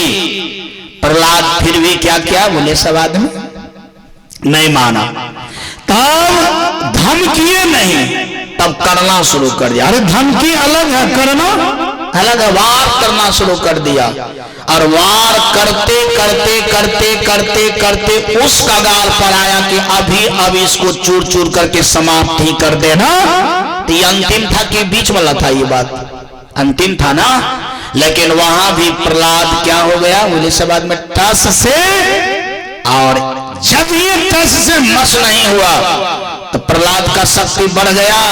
कि हिरण्यकश्यप का शक्ति बढ़ा? बोले सब आदमी। हिरण्यकश्यप का जो भी शक्ति थी अंत हो गया, प्रहलाद का शक्ति बढ़ गया और दोनों में टक्कर हो गया। हिरण्यकश्यप का जय बिहारी लाल की जय हो गया। बोलिए प्रेम से वृंदावन बिहारी लाल की जय। अच्छा एक बात बताएं, अगर ऐसा प्रीति हम लोग के भी अंदर में हो जाए तो प्रहलाद का क्या हिरण्यकश्यप का क्या होगा? बाजू सवाल अंत हो जाएगा। क्या हो जाएगा? और हम कथा सुने, लेकिन राज रहे हिरण्यकश्यप का, तो कथा में आने से फायदा, कथा सुनने से फायदा, कथा में टाइम को इन्वॉल्व करने से फायदा, कोई फायदा हुआ? इसका मतलब है कि कथा में आने से व्यक्ति लड़ाकू बनता है। क्या बनता है? कौन चीज बनता है? मुझे सब आदमी लड़ाकू बनता है। किन से लड़ाई लड़ता है? गलत आदमी से कि सही आदमी से? अरे कथा में आने से लड़ाकू बनेगा, लड़ाई किन से लड़ेगा? वो गलत आदमी से। और जिनको गलती से लड़ाई लड़ने के लिए नहीं आया, इसका मतलब है कि उसके चित्त में कथा का कोई स्थान। हाँ, ऊपर से आप कितनों अच्छे हो जाए, चिकना चुनमुन हो जाए, लेकिन आपके भीतर में जो धर्म का जगह होना चाहिए, जिस धर्म से कल्याण होता है, वास्तव में वो धर्म इस तरह से संभव नहीं है। इस तरह से तो केवल गपशप हो सकता है, लेकिन धर्म तो तब संभव होगा जब आपका जीवन इस निर्णय में कठोर हो जाएगा। क्या हो जाएगा? अच्छा एक बात मैं सुनाना चाहता हूं। हिरण्यकश्यप पिता के लिए प्रहलाद का जो संकल्प था उसको क्या माना जाए? कठोर माना जाए कि दयालु माना जाए? क्या माना जाए? कठोर माना जाए। इसका मतलब है कि धर्म हर वक्त नॉर्मल ढंग से संभव नहीं है। गलत जगह पर क्या होना पड़ेगा? कठोर होना पड़ेगा। क्या होना पड़ेगा? मान लिया जाए गलती करने के लिए 10टा साथी, जब उसको पिताजी छोड़ सकता है, वो अरे राज सुख को क्या कर सकता है? तमांजलि दे सकता है, तो हम लोग 2-4-5 साथी को नहीं छोड़ सकते हैं। और साथी छोड़िए देंगे तो रहेगा वो धरती पर ना। फिर अगर मान लिया कि वो साथी समझदार हो जाएगा, तब जब साथी बनेगा तो इससे ज्यादा कारगर होगा कि कमजोर होगा? बाजू सब लोग, जब बेवकूफ में साथी इतने कारगर है, जब होशियार हो जाएगा, तब जब साथी बनेगा तब वो कितने कारगर होगा? बोले सब लोग, तो बहुत कारगर होगा। अब मान लिया जाए कारगर बने चाहे नहीं बने, आप कारगर हो गए, किसी को बनना होगा तो बनेगा, नहीं बनना होगा तो, जैसे मैं कथा कर रहा हूं और हम दिमाग में लगा ले ना ये प्यार हुए तो लोग भाग देते, तो भाग देते, तो भाग देते, बस उड़ भर रही है, रहिए तो नहीं करते। जो कथा सुनेगा ही नहीं, तो इससे अच्छा हम जाकर के ध्यान करेंगे भगवान का, कि हम झूठे टाइम पास करेंगे। टाइम पास करने से क्या फायदा?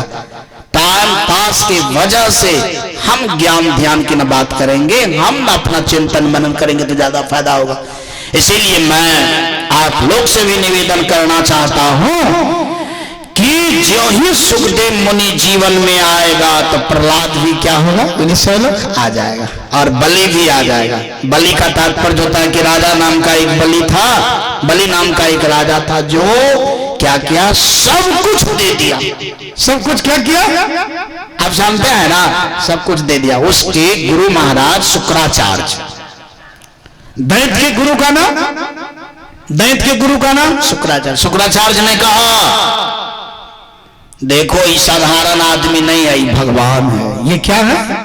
हाँ, शुक्राचार्य ने कहा राजा बलि से कि ये भगवान है, ये तुम्हारे साथ छल करने के लिए आया है। क्या करने के लिए आया है? छल। तुम्हारा सब कुछ को खत्म कर देगा। बलि ने क्या कहा? यदि भगवान है तो छलो करेगा तो चलेगा। इसका मतलब है कि भगवान पर कितना विश्वास है राजा बलि का? बोले सोलो इसका मतलब है ये भी प्रहलाद की टू कॉपी है। बात समझ आ रही है? भक्त जितना भी होगा एक दूसरे का टू कॉपी होगा। भले काम थोड़ा 19-20 हो सकता है, लेकिन भगवान के भक्त जो होगा वो भक्त का क्या होगा? बाजू समाज में टू कॉपी होगा। जबकि कहा जाता है कि गुरु के वचन क्या करना चाहिए? नहीं काटना चाहिए। इधर प्रहलाद पिताजी के वचन काट दिया, राजा बलि क्या किया? बाजू समाज ने गुरु की बात काट दिया। इसका मतलब है विश्वास कितना है अच्छाई में, है ना? अरे अच्छाई में विश्वास है ना, उदारता में विश्वास है ना, दान देने में विश्वास है ना। इसका मतलब है कि देखिए, पकड़िए इस बात को कि शुक्राचार्य कह रहा है कि तुम्हारा जयपंथी आ गया, सब कुछ खत्म हो जाएगा। क्या हो जाएगा?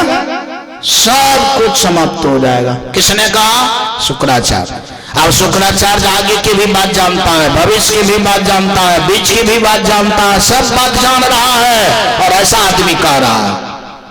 अब इसका मतलब है कि ऐसे आदमी यदि स्वार्थी होता राजा बलि तो मान लेता कि नहीं? अरे वाह, भविष्यवाणी करने वाला गुरु महाराज बोल रहा है, नहीं काटवे गुरु महाराज के बाद। लेकिन राजा बलि का ठीक है, आप भविष्यवाणी जानिए, मैं नहीं जानता हूं, अलग बात है। लेकिन यदि आप कह रहे हैं कि ये भगवान है, आ गया है, अब इससे ज्यादा करकर हम क्या बनेंगे? जब भगवान को आना पड़ गया, भगवान कह रहा है कि हमको दीजिए, तब हम पीछा होने वाले बंदा नहीं हूं, चाहे जो हो जाए। अब बताइए, राजा बलि धर्म के कारण सारा कुछ दे सकता है, अपना लोग का नशा भी नहीं छूट सकता है। कैसा आदमी हो हम लोग?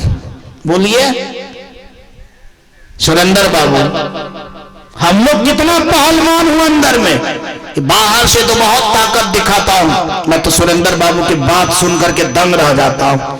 मुझे पता चला कि नहीं, बहुत बड़ा लोग से हमको पल्ला पड़ा है। लेकिन बाहर से तो आप जो बड़े हैं सो हैं, लेकिन भीतर से भी आपको क्या बनना है?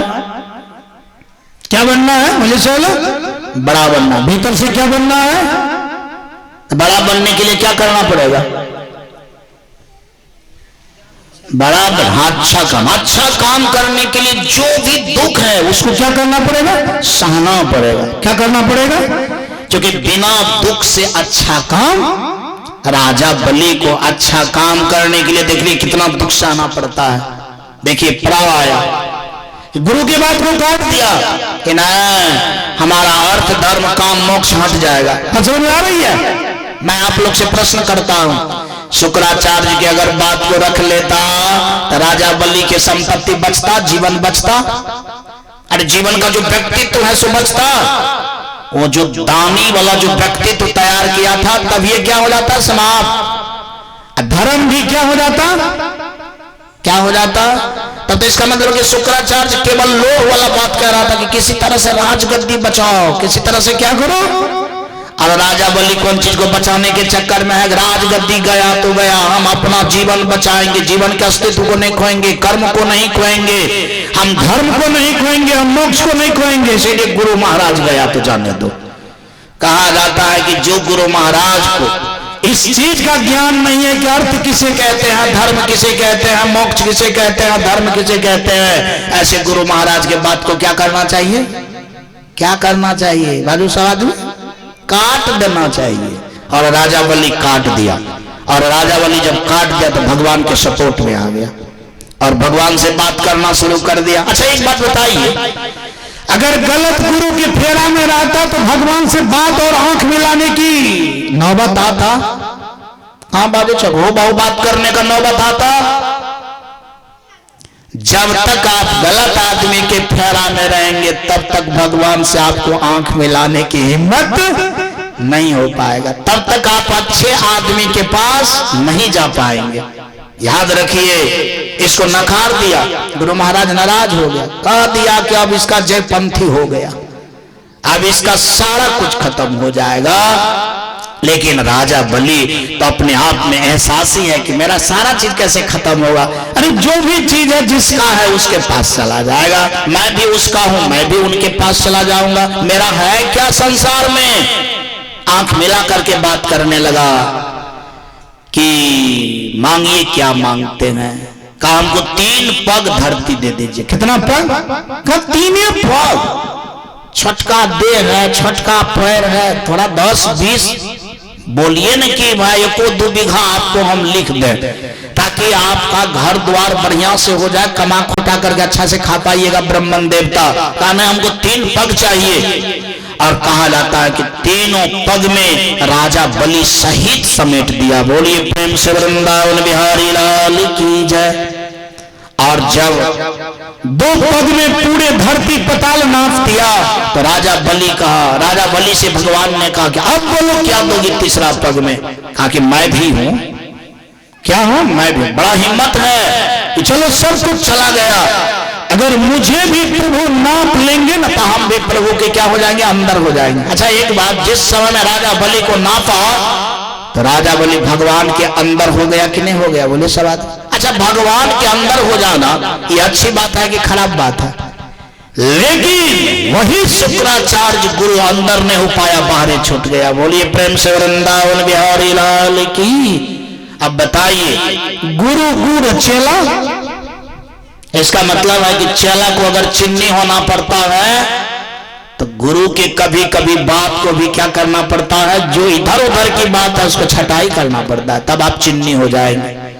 और यदि सच्चा गुरु है तो सॉलिड उनकी बात को क्या करना पड़ेगा? बाजू से बाद में मान लेना पड़ेगा। लेकिन शुक्राचार्य तो दैत्य गुरु था ना, दैत्य गुरु को मुक्ति का ज्ञान नहीं है, उसको तो संसार में अखेरा बखेरा कराने वाला ज्ञान है, मुक्ति का ज्ञान नहीं है। इसीलिए उन्होंने छांट दिया, और जो गति राजा बलि को प्राप्त हुआ वो गति शुक्राचार्य प्राप्त नहीं कर पाया।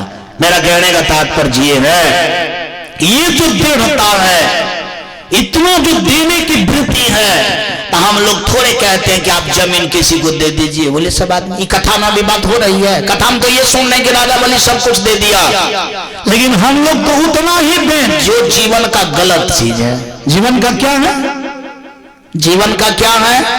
गलत चीज है।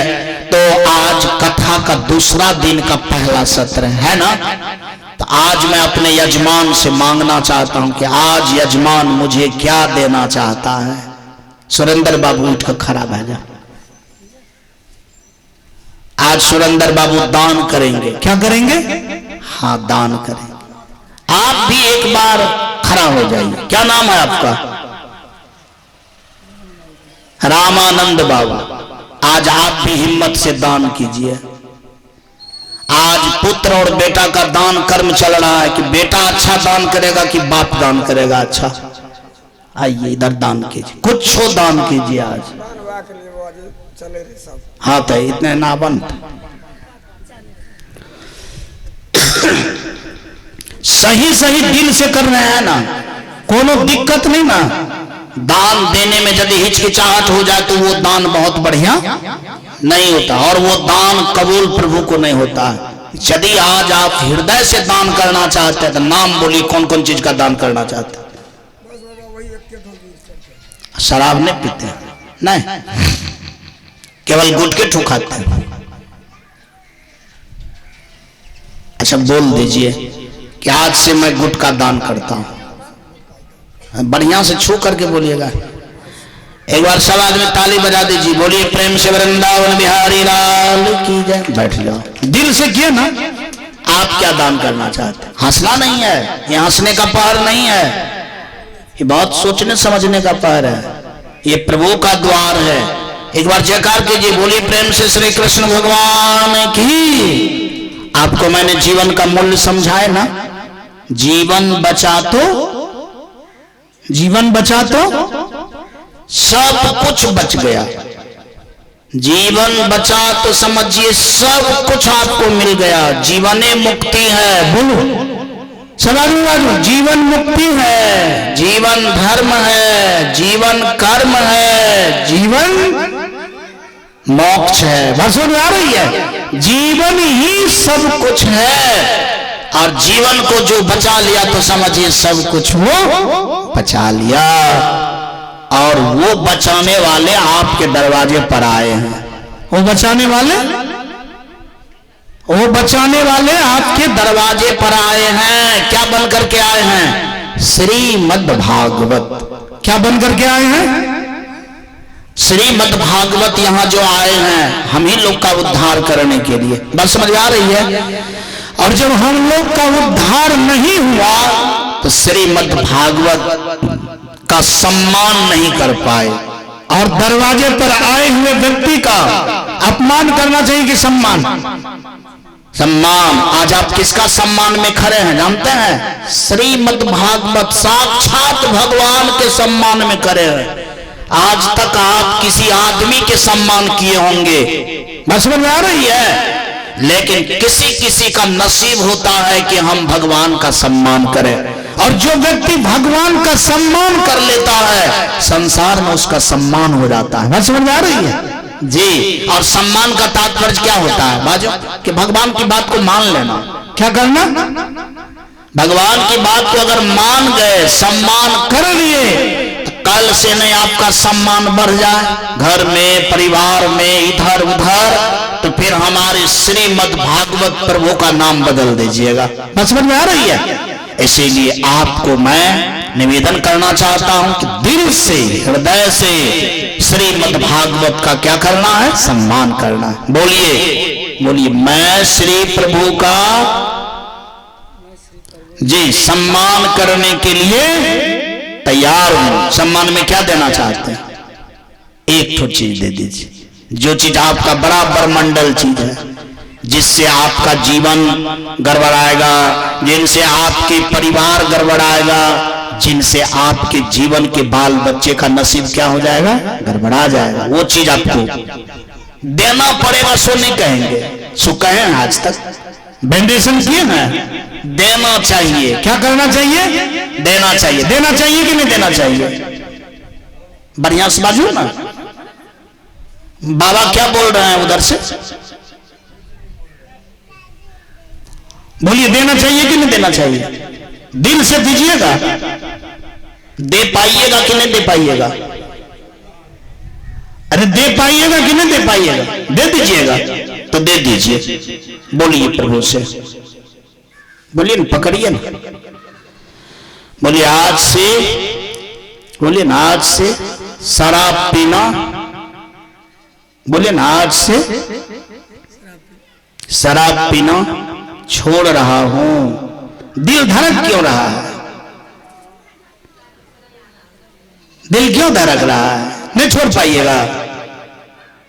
अरे शराब पीना नहीं छोड़ पाइएगा, छूट जाएगा ना? तो बढ़िया से बोलिए ना, फिर दीजिए हाथ, हिम्मत रखिए। आज से शराब पीना बंद करता हूं।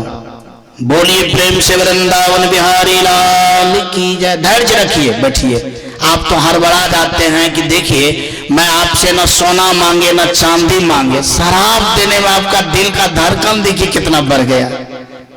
धड़कन इसीलिए बढ़ गया होगा कि आपके अंदर में हुआ होगा कि मैं दूं कि नहीं दूं, दूं कि नहीं दूं। लेकिन सो बात नहीं, आज जो आपने बोले उसको हाँ कीजिए। अगर हाँ कीजिएगा तो आपका जीवन का हर एक स्तर अच्छा हो जाएगा। बोलिए प्रेम से वृंदावन बिहारी लाल की जय। तो मैंने कहा कि राजा बलि जो है सारा कुछ दे दिया। क्या दे दिया? अंत में जब सब कुछ ले लिया प्रभु श्री, तो उसको पताल का 100 दिन के लिए राजा बना दिया। आज भी पतालपुरी का राजा क्या है? बोले स्वयं राजा बलि है। और कहा जाता है कि एक बार भगवान को भी राजा बलि के पास जाना पड़ा। क्या करना पड़ा? हाँ, जाना पड़ा निवेदन करने के लिए। कब जाना पड़ा? कहा जाता है कि जिन समय में देव की मां कहने लगी कि बेटा मैं इस बात से अवगत हो गया कि तुम गुरु के पुत्र को जिंदा कर दिया। क्या कर दिया? हाँ, इसीलिए हमारा भी 6 बेटा मर गया है, मेरे 6 बेटा को भी तुम क्या करो? जिंदा कर दो। भगवान ने सोचा इसका तो 6 बेटा पतालपुरी राजा बलिए के पास है, और इसीलिए उस चक्र में भगवान को आना पड़ा। और भगवान का स्वागत जब करने लगा राजा बलि कि आप क्यों आए, क्यों आना पड़ा, वैसे तो मेरा भाग्य है सो आप आ गए, सेवा करने का मुझे मौका मिला, आप यहाँ आकर के धन धन कर दिए और यहाँ आकर के हमारा सर ऊंचा कर दिए कि भगवान को भी राजा बलि के पास आना पड़ा निवेदन करने के। अब आप वहीं बताइए कि देने से राजा बलि का सम्मान, राज सब कुछ बरकरार रहा कि चला गया? बोले सोना, अरे देने से क्या हुआ, सब कुछ रह गया, राजा का राजा रह गया और सदा के लिए रह गया, काम भी हो गया, संसार से भी छुट्टी मिल गया और वास्तव में उसका जोड़ा संसार में अब दूसरा होगा कि नहीं होगा उसका कोई ठिकाना नहीं है। मेरा कहने का तात्पर्य है दान का देखिए संसार में बहुत मूल्य है, दान का संसार में बहुत मूल्य है। जमीन दान देने से जमीन कमता नहीं है, अर्थ दान देने से अर्थ नहीं कमेगा, कपड़ा दान करने से कपड़ा नहीं कमता है, गलती दान करने से तो मुक्ति हो जाता है। खैर उनको कोई चीज की जरूरत संसार में नहीं है। और मैं तो सब लोग से निवेदन करता हूं कि संसार में अगर सबसे बड़ा कोई दान है तो उसका नाम है गलती का त्याग, परम मोक्ष की प्राप्ति। इनसे बड़ा दान संसार में और कुछ भी नहीं है। इसीलिए जब इतना हुआ तो कम से कम एक भजन भी होता तो बड़ा अच्छा लगता। बोलिए प्रेम से वृंदावन बिहारी लाल की जय। आइए हम सब लोग मिल करके एक भजन सुनते हैं और भजन का आनंद लेते हैं।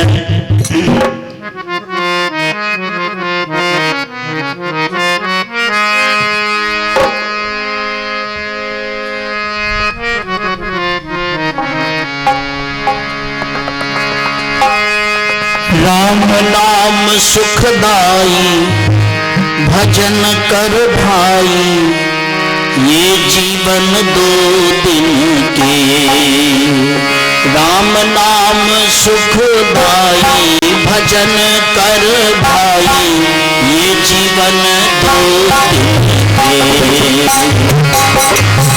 राम नाम सुखदाई भजन कर भाई, ये जीवन दो दिन के। ये जीवन दो दिन के, ये जीवन दो दिन के, ये जीवन दो दिन के। राम नाम सुखदाई भजन कर भाई, ये जीवन दो दिन के।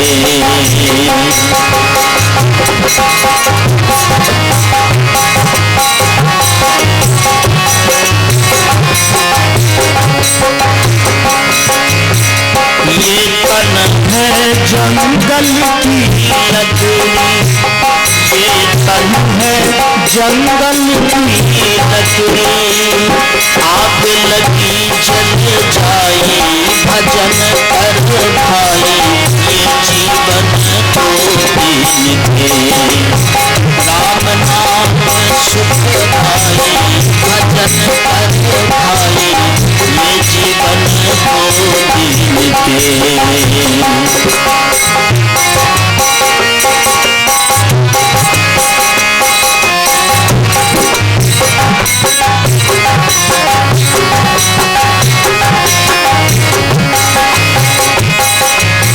ये तन है कागज की पुड़िया, ये तन है कागज की पुड़िया। हवा चले उड़ जाए भजन कर भाई, ये जीवन दो दिन के। राम नाम सुखदाई भजन कर भाई, ये जीवन दो दिन के।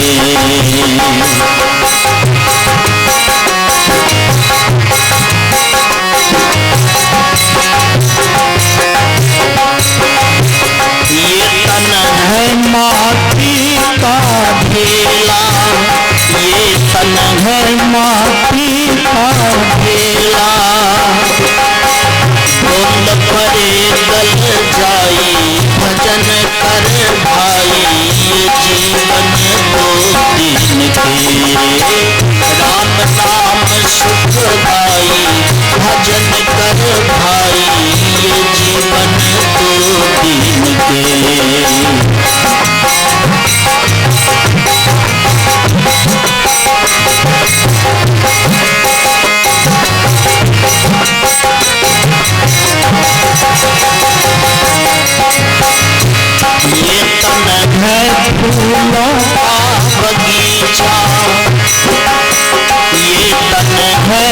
फूलों का बगीचा धूप लगे मुरझाई, भजन कर भाई ये जीवन दो दिन के।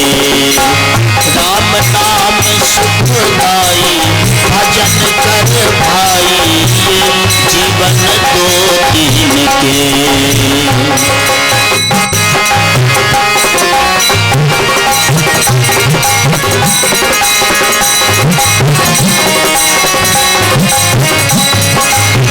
ये तन है एक कच्ची हवेली, ये तन है एक कच्ची हवेली,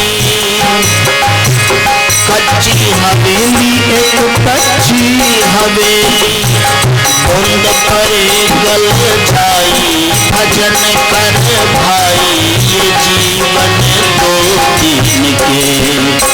राम नाम सुखदाई, भजन कर भाई ये जीवन दो दिन के।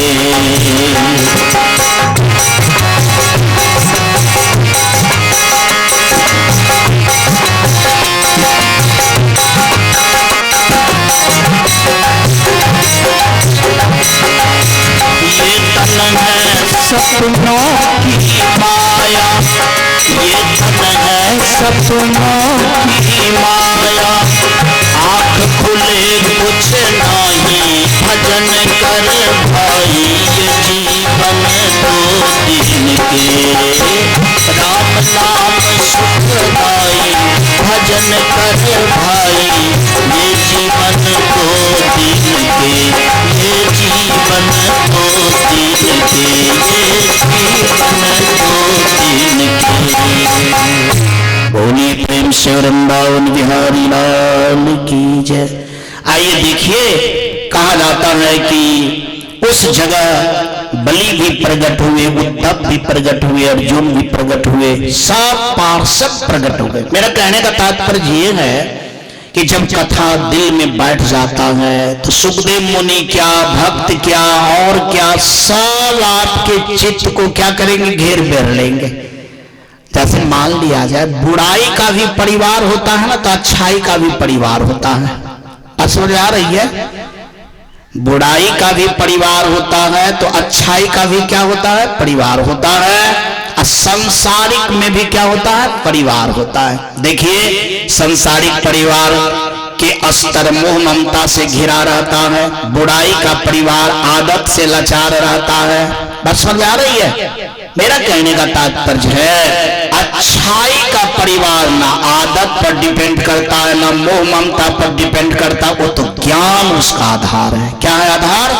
ज्ञान आधार है। कहा जाता है कि सब आ गए, और जहां सब आ जाएंगे वास्तव में वहां और क्या, सुकेनोक्तम कदा राज्ञे गोकर्णेन कदा पुनः सुर से कदा ब्रह्म से अंधि में संशयम त्रिममः। कहा जाता है कि उस जगह पर प्रभु श्री भी उपस्थित हो जाते हैं, और प्रभु श्री उपस्थित जब ही हो गए तो सब भक्त का काम क्या है, प्रभु श्री के चरण पकड़ना, यानी पूजा करना। सब पूजा करने लगते हैं, और पूजा करने के बाद सब भक्त लोग मिल करके याचना करते हैं। उसमें सबसे ज्यादा याचना करने वाले नारद मुनि हैं। कहा जाता है कि नारद मुनि याचना किए कि प्रभु श्री हम लोग पर कृपा कीजिए। भगवान ने कहा कि ऐसा कौन कृपा करे, सो आप लोग मांग, अपने मुखार बिंद से मांगे, इसीलिए कि तू लोग सब कुछ मांगने में योग्य है। सब कुछ मांगने में क्या है, योग्य। सोचते सोचते सोचते विचार किया, क्या सब कौन चीज मांगा जाए जिसमें सब कुछ समाहित है, जिसमें क्या है, सब कुछ समाहित है। तो प्रभु श्री से यही याचना की है कि जहां जहां कथा हो वहां वहां प्रभु श्री आप आएंगे, और जो ही आप आएंगे तो सबका क्या होगा, कल्याण होगा। सबका क्या होगा, हाँ, सबका कल्याण होगा। जैसे इस कथा में आकर के आप हम सब लोग का कल्याण किए, उसी प्रकार से सब कथा में आप जा करके सबका कल्याण करें। अच्छा एक बात बताइए तो, हमारे रामानंद जी अभी कथा में बैठ करके कथा सुन रहे हैं, इसको भगवान की कृपा नहीं कहिएगा तो क्या कहिएगा? बोलिए सब लोग अपने मुखारबिंद से एक बार बोलिए।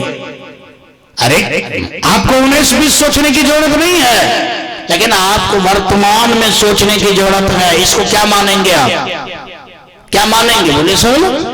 इसको आपको मानना पड़ेगा कि प्रभु की कृपा से ही ये सुन रहे हैं। अगर प्रभु की कृपा इस पर नहीं होता तो ये बंदा आपको अभी कथा में नजर आता। बोलिए सब आदमी, ये कथा में नजर आने वाला था। इसका मतलब है कि इस पर प्रभु की कृपा है। अब बताइए, जिस पर प्रभु का कृपा हो जाता है वास्तव में उसी का मन क्या लगता है? यानी प्रभु में लगता है। देखिए मैं सुबह सुबह जब जगे, इनको देखिए टहलते हुए, मैं इनसे बात किया, अच्छा हमसे आपको कोई तकलीफ का? नहीं, कोई तकलीफ नहीं है।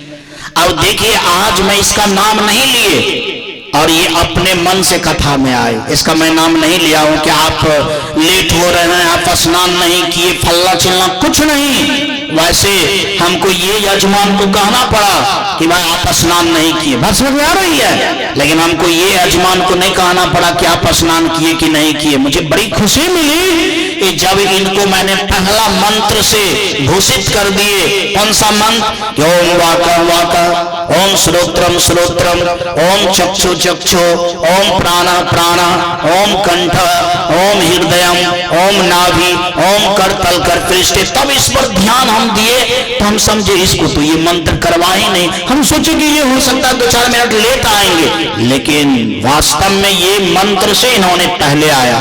एक बार तो इस बातों में जरूर ताली बजाइए और हृदय से आप सब लोग कथा की महिमा को प्रकट करें कि संसार के सब व्यक्ति के चित्त पर अच्छाई का क्या हो? निवास हो, और जो व्यक्ति नीचे जा रहे हैं वो ऊंचे कैसे हो, उनके लिए शुभ आशीष हो। क्या हो? बोलिए सब लोग। अच्छा एक बात आप सब लोग मानिए कि भावना बहुत बड़ा चीज होता है। जब हृदय में भगवान है और सबके हृदय से यदि एक बार किसी के लिए आशीष हो जाए तो वो बात मान्य हो जाता है। क्या हो जाता है? मान्य हो जाता है। इसीलिए सब लोग आशीष करें कि हमारे रामानंद जी का जो ये व्रत है, यह व्रत क्या हो? अच्छा हो, संपन्न हो, बढ़िया हो, और कथा भगवान को भी इसके द्वारा अच्छा सम्मान मिल पाए।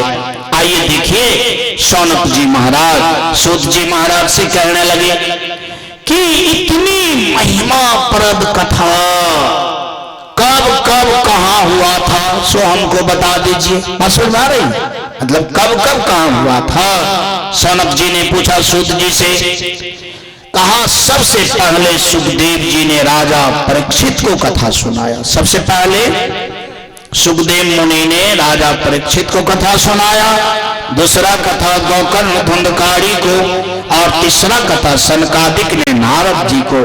और कहा कि जब ये 3 कथा का चर्चा शास्त्रों में आया है तो कब कब यह कथा सुनाए, सो बात बोल दीजिए। आइए कब कब कथा सुनाया गया? आ कृष्ण निर्गमा त्रिशतवर्षाधिकगते कलो नवमी तो नभस्ये च कथारंभ सुको करोतः। सूत जी ने कहा भगवान श्री कृष्ण को स्वधाम गमन के बाद, मतलब भगवान कृष्ण जब संसार को छोड़ करके अपने लोक चले गए स्वधाम, तो कलयुग के 30 वर्ष जब हो गया। कितना साल?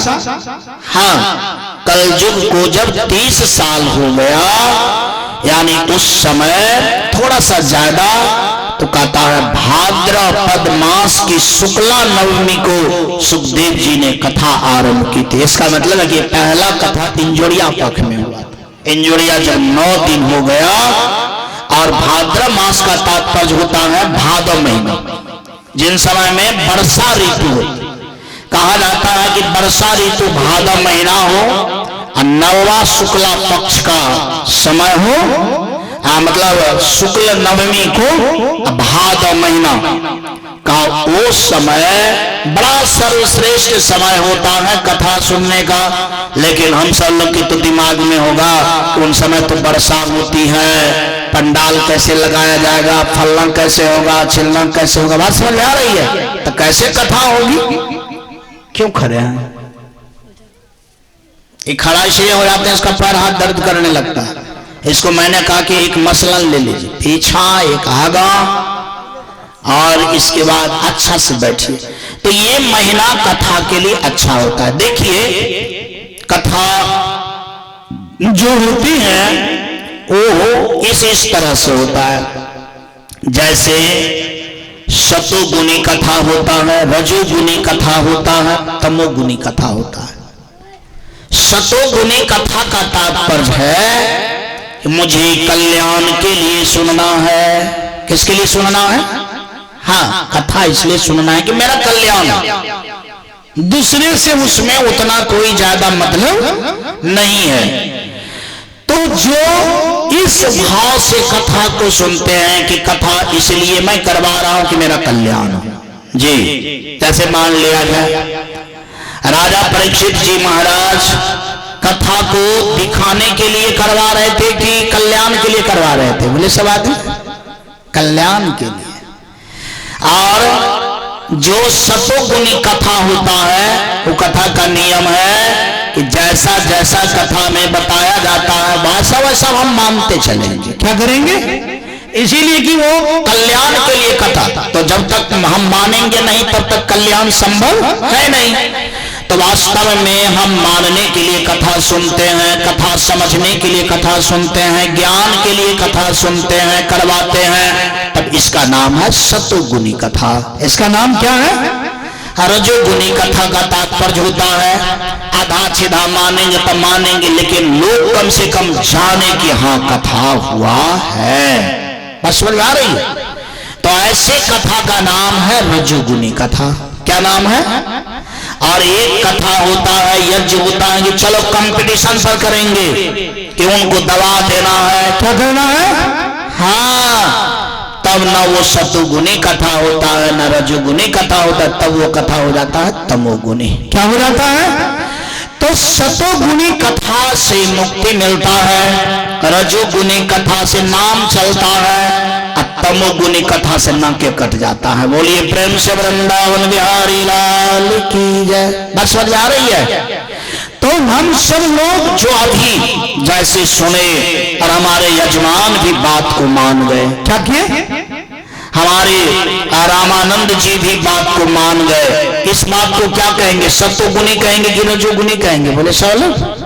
इसका मतलब है कि ये जो विचार है, यानी इस विचार का नाम हुआ सतोगुणी कथा। और मैं आज इस सुबह के सत्र में यहाँ आकर के बड़ा प्रफुल्लित हूँ कि दोनों से मैंने जो अर्जू किया, सच में अभी तत्क्षण वर्तमान में दोनों आदमी इस बात को कबूल किए और सतोगुणी बना करके अभी के सत्र को इन्होंने क्या किया? सफल बना दिया। क्या बना दिया?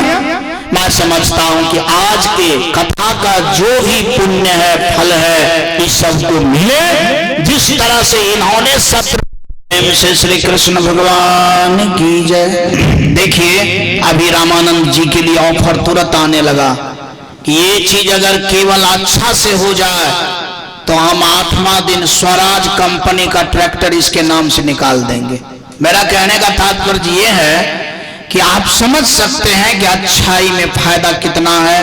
लोग का अगर बहुत कुछ रुका हुआ रहता है तो बुराई के लिए रुका हुआ रहता है। बुराई का यदि रास्ता साफ हो जाता है तो कितना अच्छाई आपके जीवन में आना शुरू हो जाएगा, उसका कोई ठिकाना नहीं है। आइए ये पहला कथा आपको जो मैंने सुनाया, भाद्र महीना और शुक्ल पक्ष नवमी को सुखदेव मुनि ने राजा परीक्षित को कथा सुनाया था, जिसमें 30 वर्ष से थोड़ा ज्यादा यानी कलयुग जब बीत गया था तब। आइए राजा परीक्षित ने की कथा सुनने के बाद कलयुग के 200 वर्ष बीत जाने पर आषाढ़ मास की शुक्ला नवमी को गोकर्ण जी ने कथा सुनाया था धुंधकारी, और कहा जाता है तस्मादपि कलो प्राप्ति 30 वर्ष। प्रेम से श्री कृष्ण भगवान की जय। इसके पीछे कलयुग के 30 वर्ष हो जाने के निकल जाने के बाद कार्तिक शुक्ला नवमी के सनकादिक ने कथा आरंभ की और नारद भगवान ने इस कथा को सुना। आइए यह कथा इस तरह से होते होते होते आज भी हम सब लोग इस कथा को श्रवण कर रहे हैं। कथा का तात्पर्य ही होता है सत्य को समझना, ज्ञान को समझना, जीवन को समझना, और इस तरह से समझ करके अपने जीवन के उद्धार का रास्ता खोजना। तो मैं आज की कथा में इसी बात का प्रस्तुतिकरण किए कि हमारे जीवन में सुखदेव मुनि का आगमन हो, हमारे जीवन में भक्त का आगमन हो, हमारे जीवन में बुराई से लड़ने की क्षमता मतलब संपन्न हो, अच्छा हो, और इस तरह से हमारा जीवन आगे बढ़े। गुरु के चरणों के माध्यम से, कथा के माध्यम से, इसी शुभकामना के साथ आज का कथा को मैं यहाँ समाप्त करता हूँ।